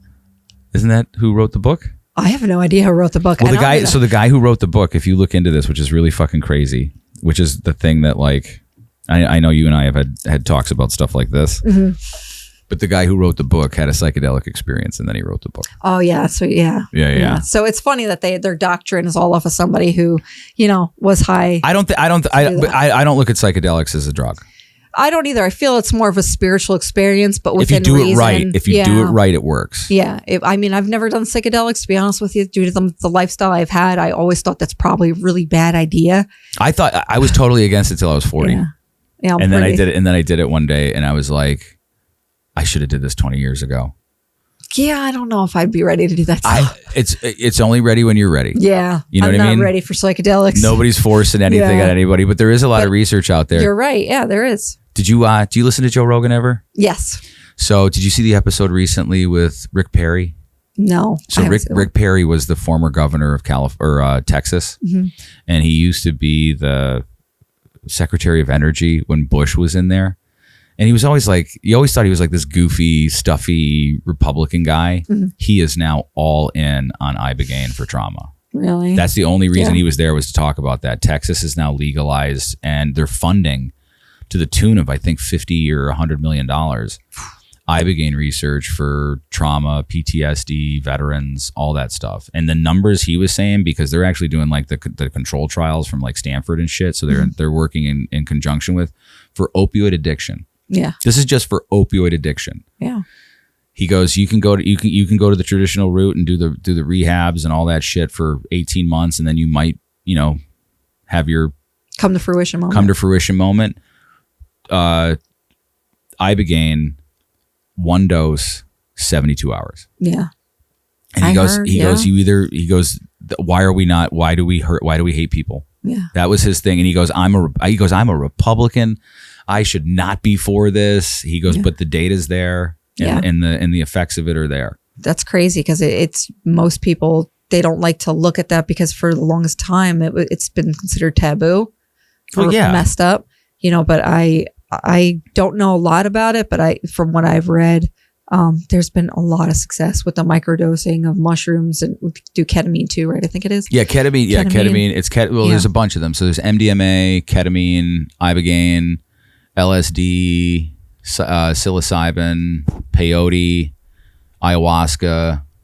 A lot of that stuff is indigenous too, isn't it? It's all. Yeah. Yeah. So LSD is the synthetic form of ergot, which so it grows on wheat. So when wheat's wet, it'll be a fungus that grows on wheat, and they think that explains the Salem witch trials, where everyone ate the psychedelic wheat. So they thought they were seeing all this stuff that wasn't. Well, I mean, if you're not prepared for what the hell's happening, you're gonna envision. See, like my psychedelic experiences, and the best way to explain it to people is like, it's not like you don't like. It's not an alternate reality where people think it's like, oh, you take psychedelics and you see stuff. It's in your mind's eye. So it's almost like a waking dream. So like on my last one, when I was soaring over ancient Egypt with the hawks, I didn't think I was soaring over Egypt with the hawks. Yeah. I think it was trying to tell me something. Yeah. And that's what you take out of it. It's like, what did all this mean? So like, even in the psychedelic journey, just like prison or anything like that, afterwards you need some sort of reintegration. Yeah. What did all this mean? Yeah. How do I, because it's a unique experience, how do I interpret whatever this meant? Because there's something outside of my consciousness that's trying to tell me, the faults or the things I can improve on, or some, most of it is like just getting over shit. And I you know what? Now that you think about it, like that's actually, it hits on the thing, like when you're going through trauma and like people in prison, they're like, why am I going through this? Like, what is the point? What is, you don't know what you're supposed to be, like, you don't understand the lesson. Right. And not a lot of people get to come to that, like why they had went through it. Like me, regardless of what had happened, I'm so thankful I went through with it. Sure. Because today I can use that and help people and help myself. And I was able to learn like some pretty amazing shit about myself and other people. And, I had to do it the hard way. I didn't do psychedelics. I did methamphetamine. That made me see shit too. It does. You see something. I look at it this way. I was in therapy for like 20 years, and they had me on pharmaceuticals, and if I had to A/B test it, my psychedelic experience, especially the first one, it was more profound with more efficacious results than 20 years of therapy and every pharmaceutical pill that they could give you. Yeah. And now I'm off everything. I don't take anything. Yeah. That's amazing. Yeah. And I'd rather like, why suffer for 18 months when you can basically, like my whole world was shattered in like 6 hours. Yeah. Yeah. And I was along for this weird, something it's so profound because when you think about it in this way where it was real. Yeah. And you're like, holy shit, like, what is this? Like, this is a way to experience reality in this way that's healing. Yeah. And teaches you something. Psychedelics are better than any therapist you could ever have. Yeah. Yeah. And it's way cheaper. Yeah. And God makes it. I'm sure. God makes it. Every culture has their own. They do this stuff called archaeobiology. Did you ever hear that? So archaeology, biology. Yeah. So when they dig up all these ancient sites and stuff like that, they find like pottery and cups and all this stuff. And you can actually scrape them to see if there's any organic material on it. And a lot of them are finding psychedelics in there. So it was something that was used normally amongst cultures and people and civilizations as a way to heal. Yeah. Yeah. Because there was no Pfizer or any, and most of it, I think we can all agree that on the whole, all these companies that are giving you pills and stuff like that Giving you poison. They're not helping you. No, they make you more sick. I feel. Yeah. I feel a lot of the pills out there, even if they're trying to help, some of them make you really sick. And now I think it's a really good excuse for people to give themselves a disability or, to succumb to the things that have happened to them. Yeah. It's more of like it's almost like it's almost like you surrender to it. Yeah. And you're not being strong anymore. Yeah. And you're letting it define you. I feel like, as people, if you're not evolving, you're dead in a sense. Sure. You need to evolve and change and grow as an individual. And I feel like sometimes the stuff we have out there, it's to keep you stuck. I think it's pretty obvious that you did. I think it's pretty obvious that you overcame that and you found your way. Yeah. You found your light in the darkness. I did. I found my light in the darkness and it was just in the hope of having a new future. My kids, a lot of people are like, well, why didn't your kids change your life? And it's not that they didn't. It's just that if you're broken inside, it doesn't matter. It doesn't matter how much nutrition you get because you're still poisoning yourself. Because you still believe and feel like you're not okay with yourself. So it's not a, you don't love your kids thing. It's a, you don't love yourself. You can't love anybody else properly if you don't love yourself. And why should anybody love you if you don't love yourself? Think about it. Like, why am I going to invest in you if you're not going to invest in me? It's more like a business stance on it, but that's the thing. Like, you're not investing in yourself. Well, most of life is transactional, so it makes sense to do that. Exactly. Most of life is transactional. You have to be so selfish to be selfless. There's no other way. Yeah, I remember people going like, "Oh, you can't be I said, "Selfless is everything's selfish." Yeah. If you're helping the person, you're doing it because it makes you feel better. Yeah, gives you a sense of purpose. Sure. Is there any for people who want to get in contact with you and maybe support the nonprofit? Is there anywhere that they can go or? Yeah, I don't have a website yet, but you can. Any types of donations can always go to Tomorrow's Neighbors. So it's his website. That's Kurt. Kurt. Yeah, because he's sponsoring me through it. I don't have a website yet, but they could always contact me through email, which is just tgallucci@stilliriseempowerment.com. I have a Facebook. I opened up a business Facebook. I'm trying to figure out the website thing right now. But yeah, like I'm an open book. I live out here in Scranton, and I'm here to help change and show people and bring light to what's wrong and how, and here's a solution. Let's change it. And Kurt's model is actually being studied by Penn State. Yeah, I heard about this. Yeah. So they heard about mine. Well, obviously Kurt told about it, and they're going to be reaching out to me because they want to do a study as soon as mine's up too on, how effective it is and, that it's helping and it's what works, because you could get a DOC contract. I could get a DOC contract, which would be easy. And I'd, be able to help people so much easier. But if I did, there's all these stipulations where you can't have doors on bathrooms or whatever. And, you need a parole officer to have an office in your building. I'm not doing that. My thing is based on trust. It's based on peer-to-peer and community. That's how we're doing this. Not you're not in prison anymore. I'm really proud of what you've accomplished. I'm really proud that you're still here and you made it through, some would consider the fires of hell. Yeah. And I think that you're, like a shining light in the darkness. And I think that, if the world had more people like you, it would be a better place. I mean, what you're trying to do is one step of a multifaceted, we need to really think about this incarceration thing and getting out of it. But did you have a bad time? Do I have a bad time? No, did you have a bad time? In prison? No, here. Oh, here? Yeah. Oh, with you? Yeah. No, it was great. Wasn't as bad as prison? No, prison. I didn't think prison was that bad, to be honest with you, because my lifestyle on the streets was so much harder. Yeah. So I was like, well, what's the worst that could happen to you in prison? In all reality, they say you could get raped, but I don't. That's a whole nother ballgame. But you fist fight, I've been hit so many times. It's ridiculous. What are you going to do? Beat the shit out of me? The only thing that it was like, I wanted to make sure I stayed out of trouble so I could come home and do what I wanted to do. So I talked to people, hung out with people in prison. I have a friend that's in Muncie right now that, she's not going to be out for a long time, but I'm there with her. She's, I love her. She's a good person. And as a friend, I wasn't gay for the stay or anything, but, I love her as a friend. And, I wasn't assuming that it was. I mean, some people, assume that, but no, she's really just an amazing person and I'm there for her. And, all the women that are in there, like, they're not alone, and you feel alone and you feel like there's nobody out there fighting for you. And just because I don't know you personally doesn't mean that I'm not out here fighting for you. There are people that care, that have lived through it, and that want to bring all this stuff to light. Yeah. Wise. Are we going to try to get Dad on? My dad? Yeah. I maybe after he watches this, will he be like, oh yeah, I'll come on, or maybe I won't. So. I'm sure he's going to have his boundaries on like what he will talk about, what he won't talk about. Well, usually, like I said to you when you sat down, I said, what can't we talk about? Yeah, exactly. Yeah. So, I mean, I think it'll be the same thing for him. And, like I said, I respect him. He is who he is. He's invested so much of his life to certain things. But I really honestly, from the change I've seen in him now, I don't see him going back to prison or doing any of the stupid shit he's done because he's 62. He's pretty tired. Yeah.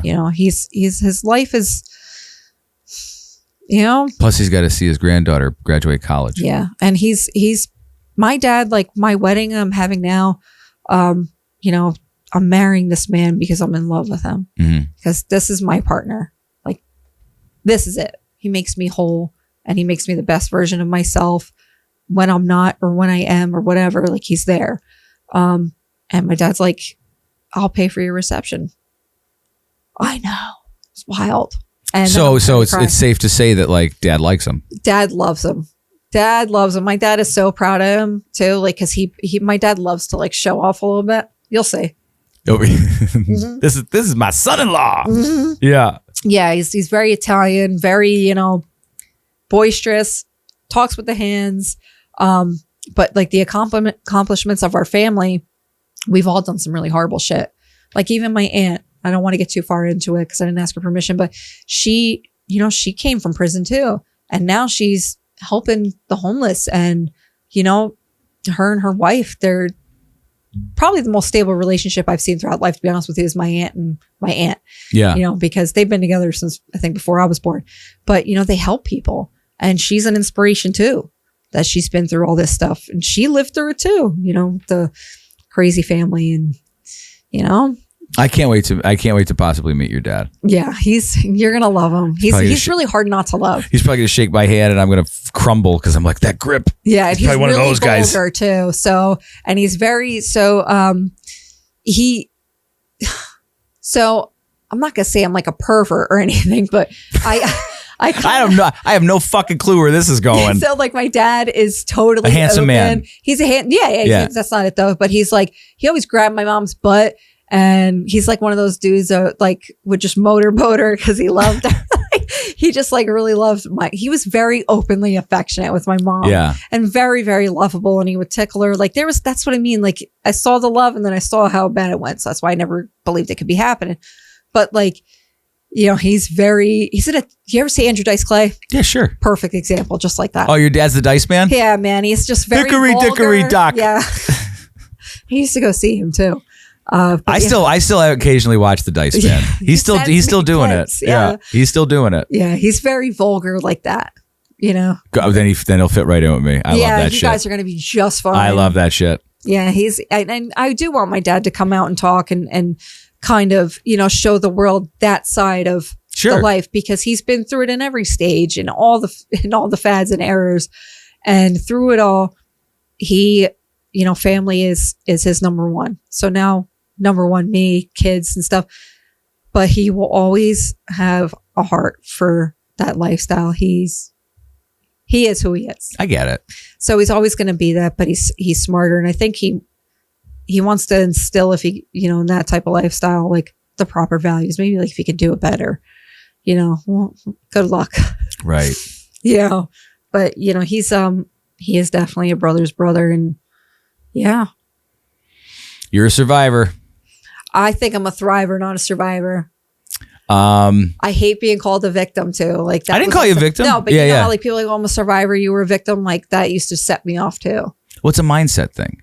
Yeah. You know what I mean? Like if you look at yourself as a victim, Then, you're never going to overcome anything. Yeah, no. And that's one of the biggest things. It's almost like trendy now to call yourself a fucking victim, which is fucking and it's crazy. Horrible. Like who wants to do that? It screws your life up totally. Yeah. You have to be a strong, empowered person.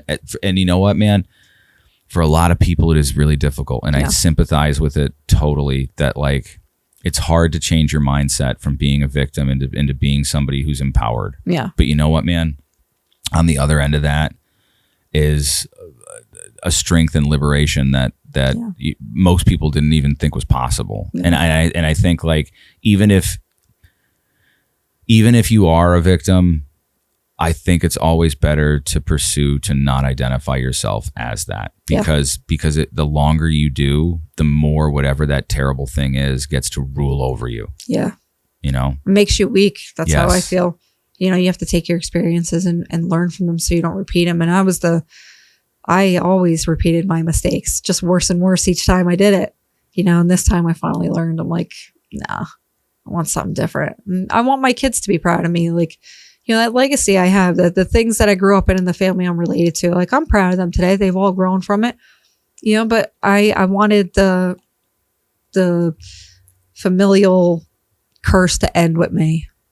You know? Generational trauma shit. Yeah. I wanted it to end with me. And I want my future family members to look back and be like, you know, she overcame that. It stopped, and look at where it took the curve to positivity. And that's what I aim to do. Well, we made it. How long did we go? A long time.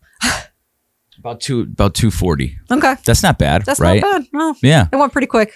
It's weird, isn't it? Yeah. Where it seems like it's a long time, but you don't even realize like the time passed by. No. Well, hopefully your cum gutter boyfriend or fiance won't get mad at me for. No, he's so supportive. Like he's going to so we have Recovery Dharma, and I'm the only Recovery Dharma meeting in the area, like for till Philly, and he's never done Recovery Dharma, and I'm like, babe, I think you might have to fill in for me, and that's what I was doing when I was on the phone. Oh, when is that? Is that today? At 2:00. Oh shit. Oh, let's get you out of here. Just in case. You can stop there, right? Yeah, I can stop. Yeah. Okay. Tara, it's awesome. I'm so happy we met each other, and I'm so happy that you're doing awesome. And thank you for interviewing me and you know, bringing light to this. Honestly, you're a survivor too, man. I'm just a dude. So I'm just a dude with a psychedelic book right here and fucking microphones and all that shit. No, I like people. I don't judge people. Yeah. Like I don't judge people unless they're evil. Yeah, exactly. You know, and I just like talking to people, and I like talking to the people who like should have spotlights put on them, or should have the conversation, or you should hear them out. You know, even the, like some of the people I like talking to the best are the ones that everywhere else people think they're crazy. Yeah. And I'm like, oh, that's interesting. I want to talk to that person. Yeah. You know, and then I did it was like the 10th podcast I did. There was this newspaper reporter and this guy who was running for office, and it seemed like they hated each other. Mm-hmm. And it was like right at the end of like lockdowns and shit like that, maybe like a year after that. And I, unbeknownst to them, I brought all my equipment and I wanted to mediate their conversation because I didn't want it to turn into the Victorian Freak Show, because I think that like, it's just nuts. This fucking, you're either with us or against us mentality. Yeah. And so a lot of people had like these preconceived notions about this political guy. Mm-hmm. And after it was over and the thing aired, I had a lot of people saying to me like, oh, he seems like really reasonable. Yeah. And I was like, that's the thing that's going to piss people off, is because people are like, oh, he's not a psycho. Yeah. You know, once you hear him and like with nuance, they're not, you know, there's so much more to people than what you see in the public eye. Than some sort of fucking blurb or quote or something like that. Because they said one thing at one time for one reason, and then they run with it, Which goes back to my motif of like, there shouldn't be like, were you convicted of a felony on your fucking job application? Yeah, and that really sucks. That really does, because I had a job lined up, and I'm not going to name where, and I had to leave Pyramid. And I was totally open with who I was and, you know, my felony convictions and everything, and got the letter back, and it said I was eligible to work with kids. I had one before that said ineligible. And then they were like, you know what? your gun charge is a little too much for us. I'm like, bro, for real? Yeah. This is what they do. It was horrible. So yeah, but either way, I still persevered. So. All right, I got to get you to your meeting. Yeah. Tara, you're amazing. You're awesome. Thank you for sitting down and talking with me and sharing with me because I know it's hard. So thank you very much. You're the badass that the whole world should be. Thank you. All right. Have fun. Thank you.